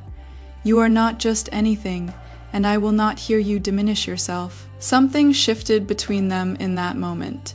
The dynamic that had been master and servant, teacher and student, evolving into something neither of them had anticipated. Elena's hand rose, trembling, and found Thorn's face. Her fingers traced features she had never seen, a strong jaw, high cheekbones, the edge of a mouth that seemed shaped for both cruelty and kindness. Let me see you, she breathed, and it was not about sight at all. It was about understanding, about knowing the creature who had shown her more care in 3 months than her family had in 23 years. Thorn held perfectly still as her fingers mapped his face. She felt scars, ancient ones, raised and rough, and the heat of his skin that never cooled. She traced the line of his brow, the bridge of his nose, the curve of his lips that parted slightly beneath her touch. What do you see? He asked, his voice barely above a rumble. Strength, Elena answered. Loneliness. And something else, something I do not have words for yet. Neither do I, Thorn admitted, and his hand covered hers, pressing it against his cheek. But it terrifies me. That night, Elena woke to screaming. Not her own. The sound came from down the hall, a roar of anguish so raw and primal it shook the fortress walls. She sat up in bed, heart hammering. Her gift identified the voice immediately. Thorn. She should not go to him. He was her master. A dragon, ancient and powerful, and whatever tormented him was not her concern. But her feet were already moving, finding the floor, her hands trailing along the wall as she navigated the familiar path toward his chambers. The screaming had stopped, replaced by ragged breathing and the sound of something breaking. Thorn, she knocked on his door, tentative. Are you? Go away. His voice was hoarse, shattered. Leave me alone, Elena. She should have obeyed. Instead, she pushed the door open and stepped inside. The heat hit her immediately. The room was like standing inside a furnace, Thorn's distress raising the temperature to nearly unbearable levels. I said leave, he snarled, and she heard him retreat further into the room. You do not want to see me like this. I cannot see you at all, remember? Elena moved forward carefully, her bare feet finding debris on the floor, broken furniture, shattered glass. I can hear you in pain. What happened? Nightmares, old memories. His breathing was still uneven, labored. It is nothing. It is not nothing. Elena followed his voice until she was close enough to feel the waves of heat radiating from him. Tell me, please. Why? The word was sharp, defensive. So you can pity me. I do not need your pity, little wolf. I am not offering pity, Elena said softly. I am offering to listen. You have listened to me about my family, about what happened with Ryan. Let me return the favor. Silence stretched between them, broken only by Thorn's ragged breathing, slowly evening out. Finally he spoke, his voice raw and ancient with old grief.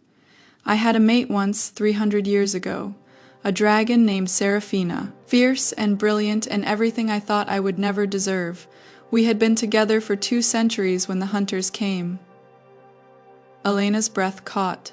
She had heard stories of dragon hunters, humans who killed shifters for sport and profit. They had weapons, magic, numbers on their side. I was away negotiating a territory dispute with another clan when I returned. His voice broke, and Elena heard him move, felt him sink onto what must be his bed. She had fought. Gods, she had fought so hard, but there were too many, and she was alone, and I was not there to protect her. Thorn, Elena reached out, found his arm, gripped it. I found her in our garden, the same garden where I took you, where the night flowers grow. She had planted those flowers, loved them because they reminded her that beauty exists even in darkness. His hand covered Elena's, gripping almost painfully tight. I buried her there, and I swore I would never let myself care for anyone again, never let anyone get close enough to hurt me when they inevitably left. Understanding crashed over Elena like a wave. The isolation, the careful distance, the fortress built as much from emotional walls as from stone, all of it made terrible sense now. For 300 years I have kept that promise, Thorn continued. I have hired staff, purchased servants, maintained my library and my fortress, but I have never let anyone matter, never let anyone in. His grip on her hand tightened, until a blind wolf arrived, pregnant and broken, and so damned determined to prove her worth. And I... He stopped, seeming to struggle with the words. You what? Elena whispered, barely breathing. I started caring again, he admitted, and the confession sounded like it cost him everything. I started wanting to hear your voice in the library every morning, started finding excuses to stay near you while you worked, started lying awake at night, wondering if you were comfortable, if you needed anything, if you thought about me the way I thought about you. Elena's heart thundered in her chest. How do you think about me, like you are sunlight after centuries of darkness? Thorn said roughly. But you are the first thing that has made me want to be alive instead of just existing. Like losing you would shatter what is left of me. His other hand found her face, cupping her cheek. And that terrifies me, Elena, because everyone I have ever loved has been taken from me. Everyone I have let matter has left me destroyed. I am not going anywhere, Elena said fiercely. I am not Seraphina. I am not your past. I am here now, and I am not leaving you. You do not know that, Thorn said, his voice breaking. You could die in childbirth. You could decide you hate living in a fortress with a dragon. You could... Elena pressed her fingers against his lips, silencing him. I could also live. I could also stay. I could also fall in love with a dragon who showed me more kindness in 3 months than anyone showed me in 23 years. She let her hand slide from his mouth to his chest, feeling his heart race beneath her palm. I could also choose you, Thorn, if you would let me. The sound he made was half laugh, half sob. You are carrying another man's child. You are bound by a contract that makes you my property. How can you choose me when you have no freedom to choose? Then give me freedom, Elena challenged. Release me from the contract, and then ask me to stay. I cannot, Thorn said desperately. If I release you, you would have nowhere to go. Ask me to stay, Elena insisted. Not as a servant, not as property, as someone who wants to be here. Someone who, she swallowed hard, gathering courage. Someone who is falling in love with you. The admission hung between them like a living thing. Thorn's hand trembled against her face. Elena, he breathed, and her name on his lips sounded like prayer and curse and promise all at once. I love you, Elena said again, stronger this time, her hand still pressed against his racing heart. I do not know when it happened. Maybe when you first taught me Braille, or when you brought me to the garden, or when you caught me when I fell. But I know it is real, and I know I have never felt this way about anyone. Thorn's forehead pressed against hers, his breath hot against her lips. I have loved you since you stood before me and called yourself strong. Since you refused to be diminished, refused to accept that you were less. Then you walked into my fortress expecting cruelty and met it with defiance instead of submission. How could I not love you? Then ask me, Elena whispered. Please. She felt him move, heard the rustle of fabric as he shifted position. Then his hands took both of hers, holding them gently. Elena of Nowhere, who deserves better than every name she has been given, Thorn said, his voice formal and solemn. I release you from all contracts and obligations. You are free to leave this fortress, to go wherever you choose, to live however you wish. You owe me nothing. The words should have felt like liberation. Instead, they felt like her heart being ripped from her chest. And, she prompted, barely breathing. And, Thorn continued, his voice softening, becoming vulnerable in a way she had never heard before. I am begging you, me, an ancient dragon who has knelt before no one in 3,000 years.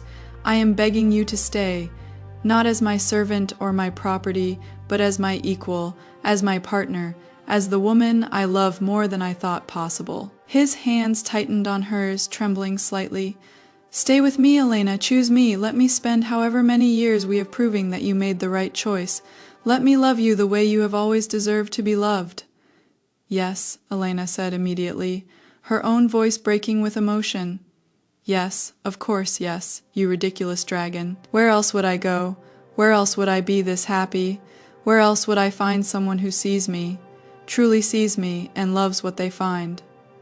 Thorn pulled her into his arms with a sound that was half laugh, half sob, crushing her against his chest, like she was the most precious thing in existence. I do not deserve you, he murmured against her hair, his voice thick with emotion.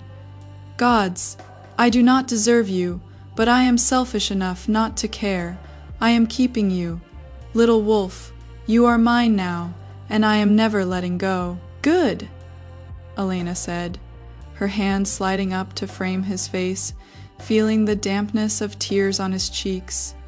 This ancient, powerful dragon crying for her. Because I am not going anywhere.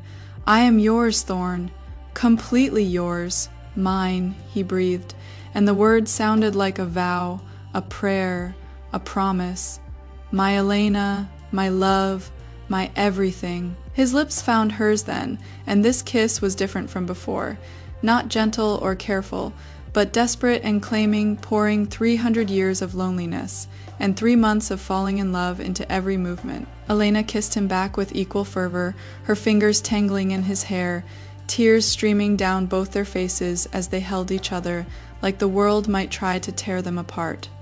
When they finally broke apart, both gasping for air, Thorn kept her cradled against him, one hand protectively spanning her pregnant belly. The baby, he said softly, reverently. Our baby, because that is what this child will be, Elena. I do not care whose blood runs through their veins.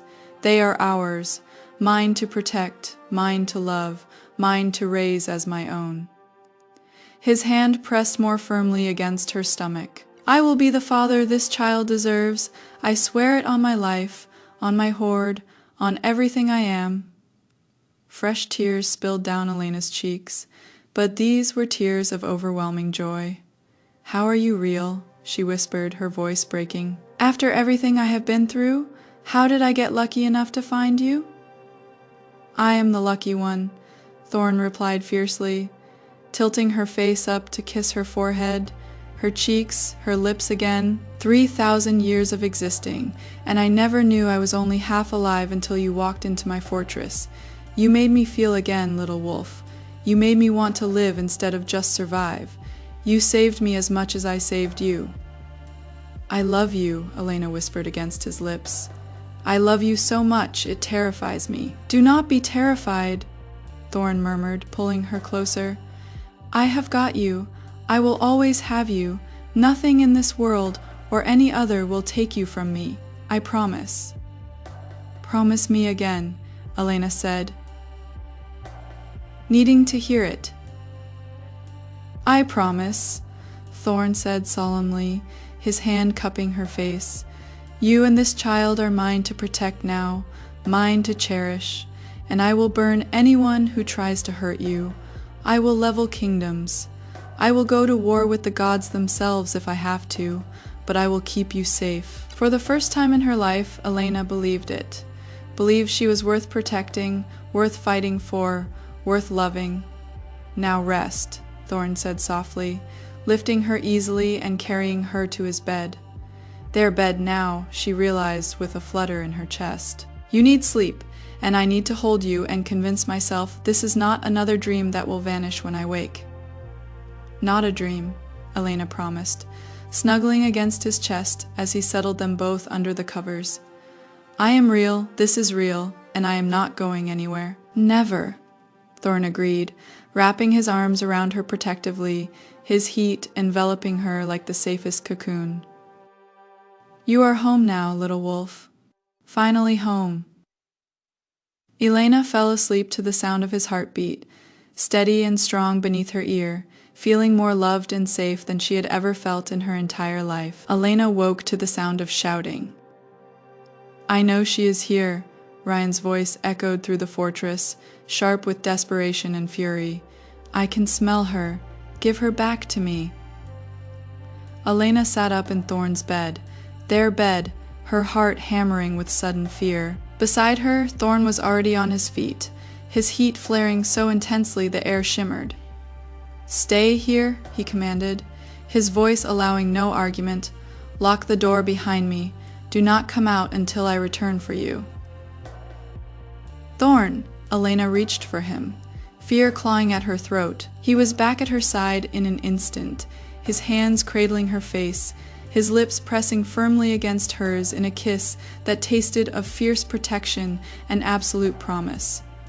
"I love you," he said against her mouth, "and I will handle this. Trust me. Little wolf, let me protect you." "I trust you," Elena whispered, even as her hands clutched at his shirt, not wanting to let go. "Just come back to me." "Always," Thorn promised, kissing her once more before pulling away. "Lock the door." She heard him leave, heard the heavy door close. With trembling hands, she found the lock and turned it, then pressed her back against the wood, her hand on her belly, and listened. Thorn's footsteps descended to the main hall, where Ryan's scent filled the space, earth and smoke, and the acrid tang of desperation. She could hear Cyrus and several other guards, could sense the tension crackling through the air. "Where is she?" Ryan demanded. "Where is Elena?" "Somewhere you will never reach her." Thorn's voice rumbled with barely controlled fury. "You have no business here, Wolf. Leave my territory now." "She is my mate." Ryan's voice cracked with desperation. "The mother of my child. The only child I will ever have." Silence fell heavy and tense. "Explain," Thorn commanded, his voice sharp as a blade. "Silver poisoning," Ryan said, and Elena's enhanced hearing caught the break in his voice, the genuine anguish. 6 months ago, I was ambushed by hunters using silver-tipped weapons. The wounds healed, but the damage was done. The healers confirmed it. I am sterile. I will never father another child." His voice dropped to something raw, broken. "That baby Elena carries, it is the only heir I will ever have, the only piece of me that will continue after I am gone. I need her. I need them both. You rejected them, Thorn said coldly, unmoved. You called the child a bastard. You sold Elena like property. I was angry. I did not know.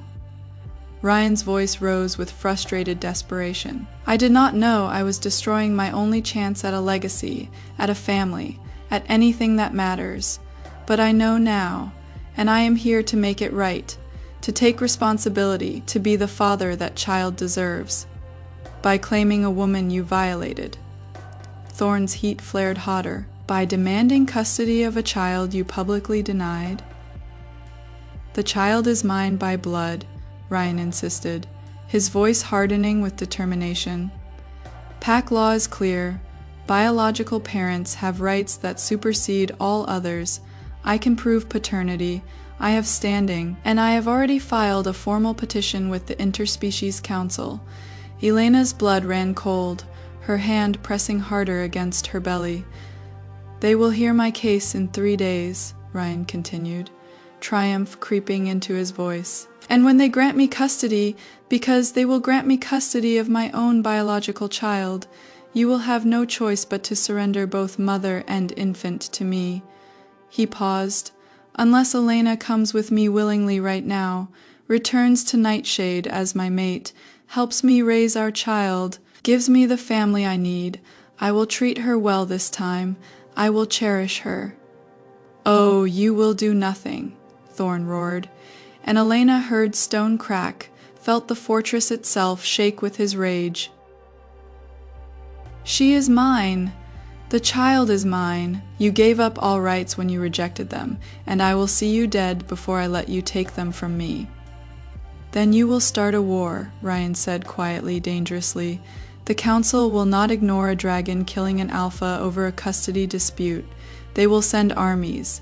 They will destroy you and everyone in this fortress. His voice turned pleading again. It does not have to be this way, dragon. Let me see her. Let me talk to her. Maybe we can find a solution that does not end in blood. The only solution, Thorn said, each word dripping with lethal promise, is you leaving my territory and never returning. Elena does not want you. She chose me, and I will protect that choice with every breath in my body. 3 days, Ryan repeated, his footsteps retreating. 3 days until the council hearing. Prepare your arguments, dragon.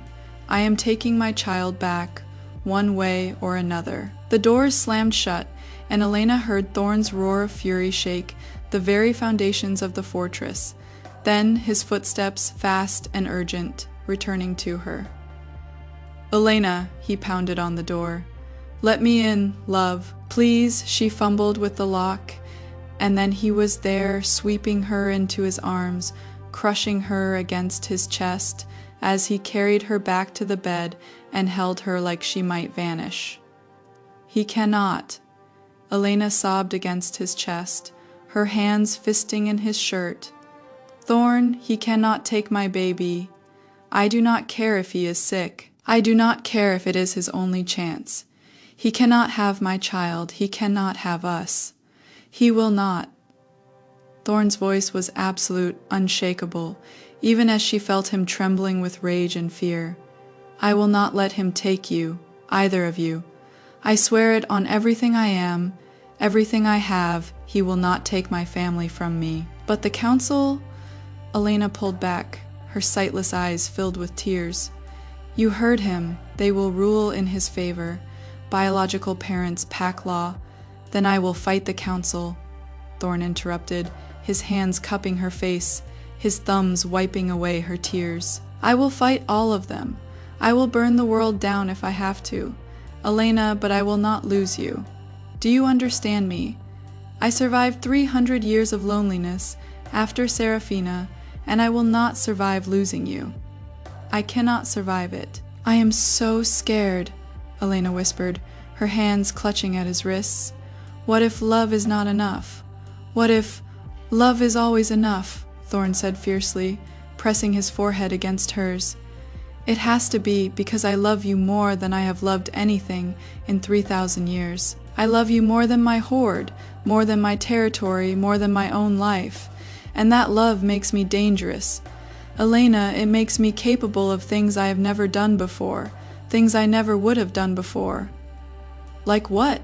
Elena asked, needing his strength, needing his certainty. "Like going to war with the entire Interspecies Council if they try to take you from me," Thorn said, his voice dropping to something dark and promising. "Like making alliances I have refused for centuries, like calling in debts that are older than most kingdoms. Like unleashing every ounce of power I have been holding back for 3 millennia. He kissed her desperately, deeply. "I am a dragon, little wolf. I am ancient and powerful, and I have resources Ryan cannot even imagine, and I will use every single one of them to keep my family together." 3 days. Elena breathed against his lips, her hands moving to his face, tracing the features she had memorized. "We have 3 days. Then we had better not waste a single moment," Thorn agreed, pulling her closer, his arms wrapping around her protectively. "Because when that council convenes, they are not going to face a desperate pregnant wolf and a dragon in love. They are going to face an alpha female and her mate, both ready to fight for their family with everything they have."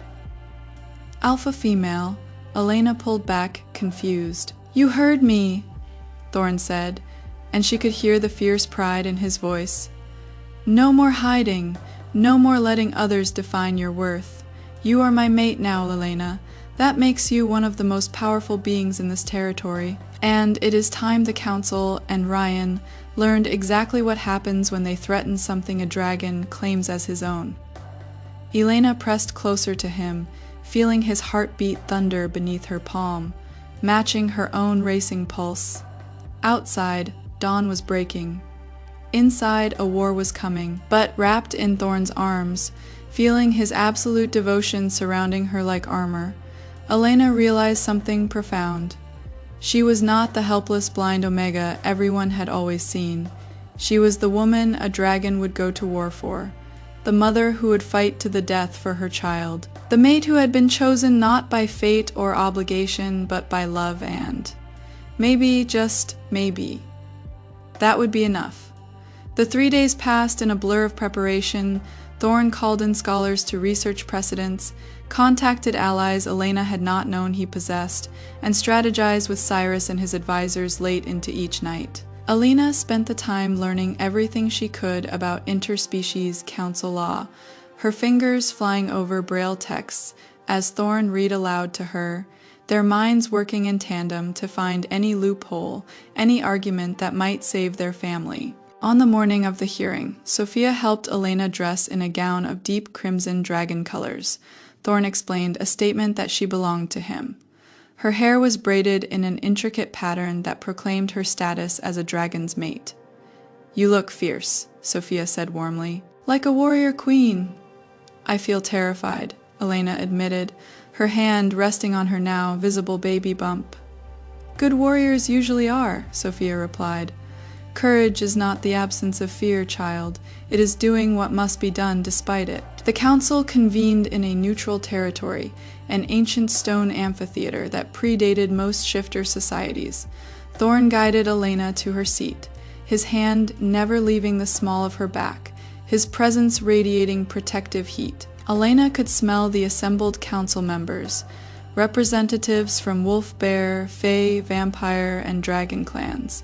The scent of power was overwhelming, centuries of authority gathered in one space.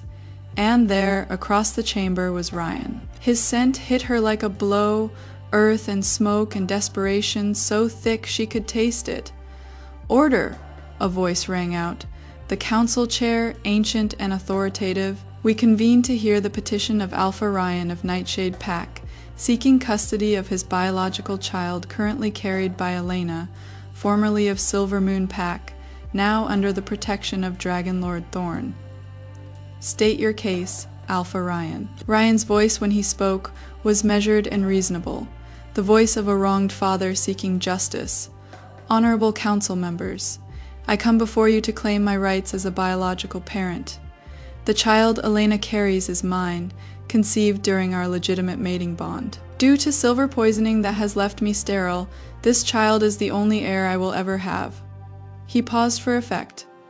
"I made mistakes in the heat of rejection, mistakes I deeply regret, but pack law is clear. Biological parents have inalienable rights to their offspring. I am prepared to provide DNA evidence proving paternity and to demonstrate my ability to provide for both mother and child." Murmurs rippled through the chamber. Elena felt Thorn's hand tighten on hers. "Dragon Lord Thorn," the council chair said, "you may respond." Thorn stood, and the temperature in the chamber rose when he spoke. His voice carried the weight of 3 millennia. "The council speaks of rights, but what of crimes?" Alpha Ryan drugged Elena on the night of their meeting, forcing a bond she could not consent to. He then publicly rejected both her and the child, selling her into what he believed was servitude. His heat flared. He claims parental rights, but he denied this child's very existence. He calls it his heir now, only because his circumstances changed, not because he values either Elena or the child. This is not a father seeking his offspring. This is a desperate male trying to salvage his legacy at the expense of a woman he violated and a child he rejected. The violation claim is unsubstantiated. Ryan's lawyer interjected smoothly. Alpha Ryan provided wine to ease a nervous mate, a common courtesy. Any claim of drugging is Elena's word against his, and she is blind, her perception unreliable. Elena's hands clenched into fists. The casual dismissal of her gift, of her testimony, of her truth. It was her family all over again. "Furthermore," the lawyer continued, "Dragon Lord Thorn purchased Elena as property. He has no legal standing as a parent or guardian. Pack law clearly states that biological parentage supersedes all other claims, particularly those of non-wolves." The council members murmured again, and Elena could smell their deliberation, the chemical scent of decision, making of scales tipping. They were going to rule in Ryan's favor. She could sense it. "If I may speak," Elena said, her voice cutting through the murmurs. She felt Thorn tense beside her, but he did not stop her. The council chair sounded surprised. "The female wishes to testify." "The female has a name," Elena said, standing despite her trembling legs. "Elena, and yes, I wish to speak, since apparently my future and my child's future are being decided without my input." Thorn's hand steadied her, his heat wrapping around her like armor. "Proceed," the council chair said. Elena took a deep breath, her hand moving to her belly. "You speak of rights and laws and biological claims, but no one has asked me, the mother, the person actually carrying this child, what I want." She turned toward where she sensed Ryan sitting. "You say you want to be a father, Alpha Ryan, but you drugged me. You forced a bond on me while I was unconscious and helpless. When I told you I was pregnant, you called me a liar and a whore. You denied this child, rejected us both, and sold me for gold." Her voice strengthened.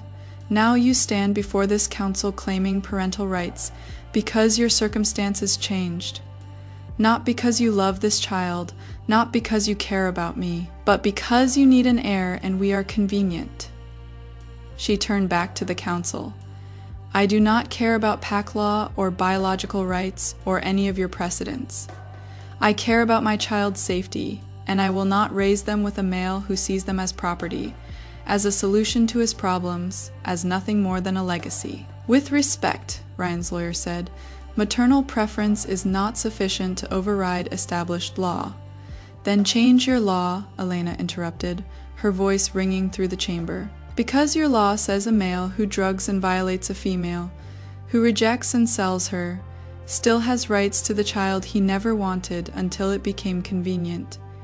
Your law says biology matters more than safety, more than love, more than what is actually best for the child." She felt tears streaming down her face but did not stop.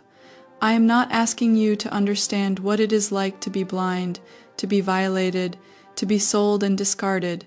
I am asking you to see that this child deserves better than a father who views them as an object. They deserve someone who will love them unconditionally, who will protect them, who will raise them to be strong and valued and whole.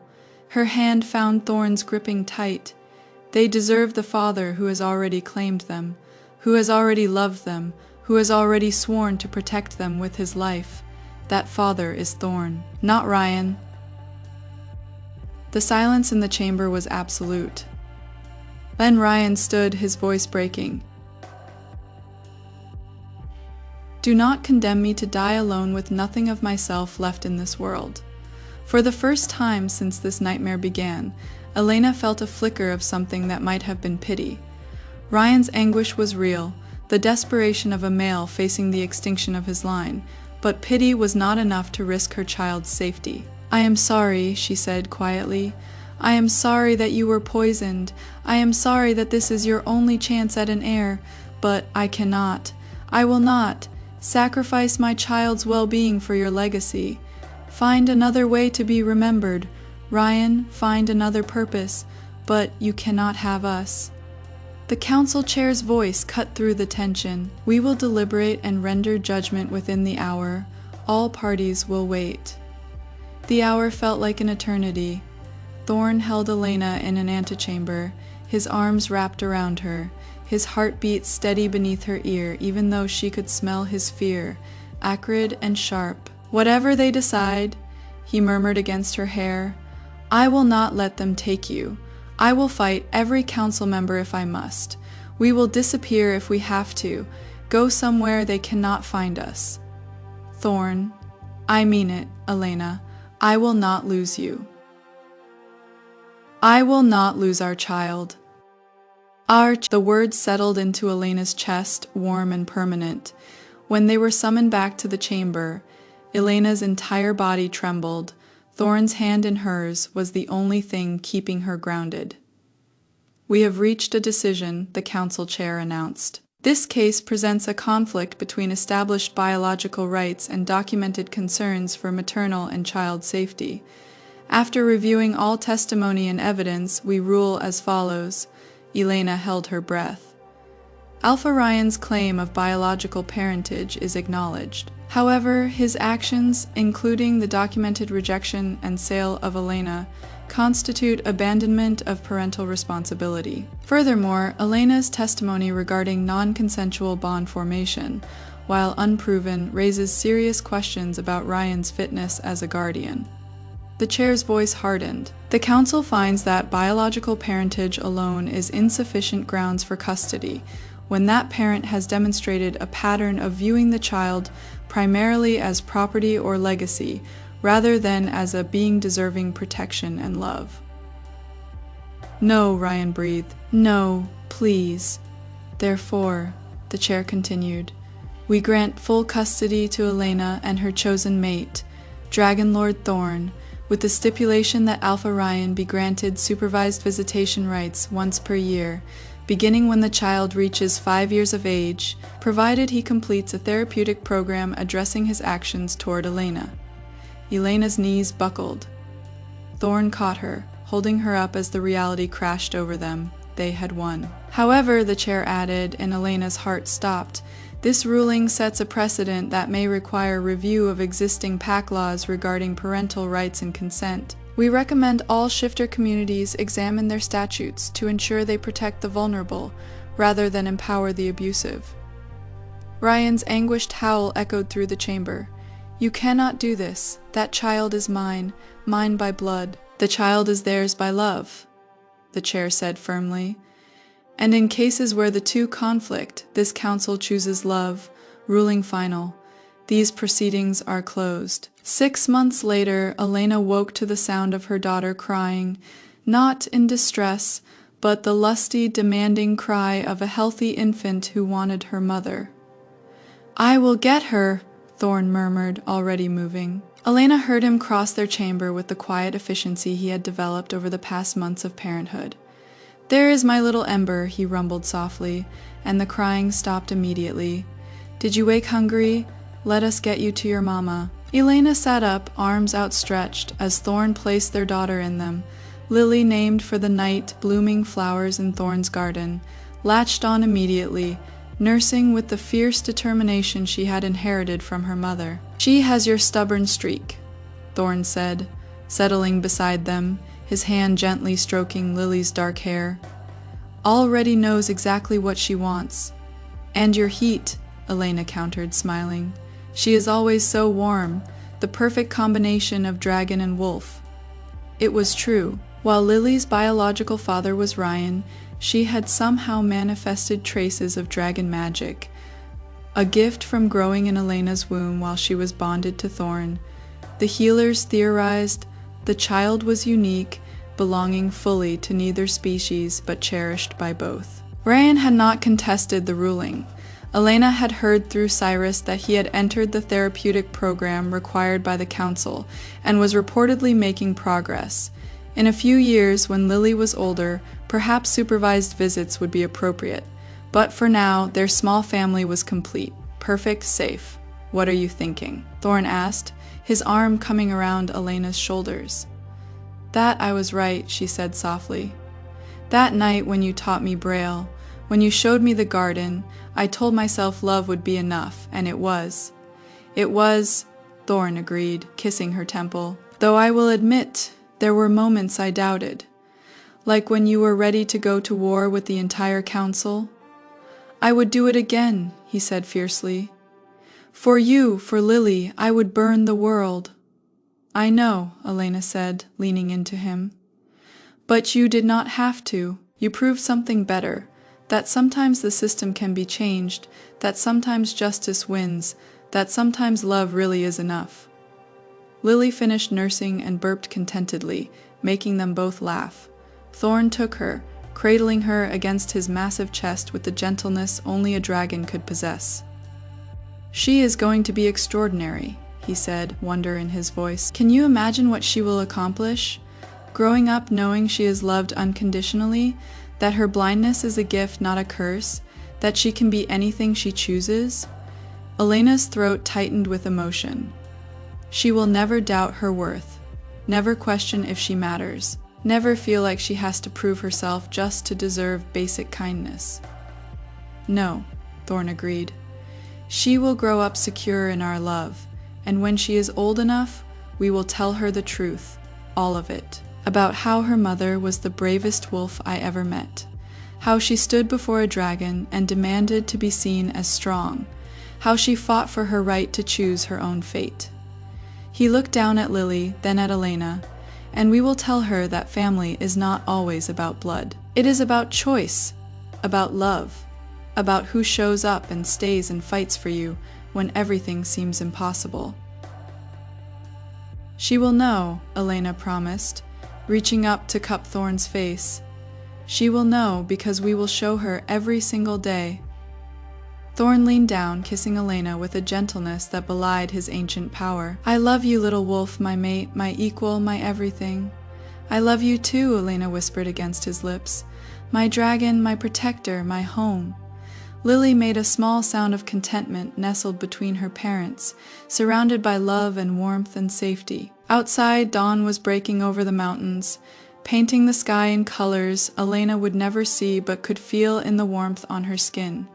She had been sold as property, rejected as worthless, dismissed as broken, but she had refused to accept those definitions. She had stood before a dragon and demanded to be seen for what she truly was, strong, capable, worthy of love, and in doing so, she had found not just survival, but joy, not just safety, but belonging, not just existence, but a life worth living. The blind wolf who had been sold to a dragon had become a mate, a mother, an alpha female in her own right.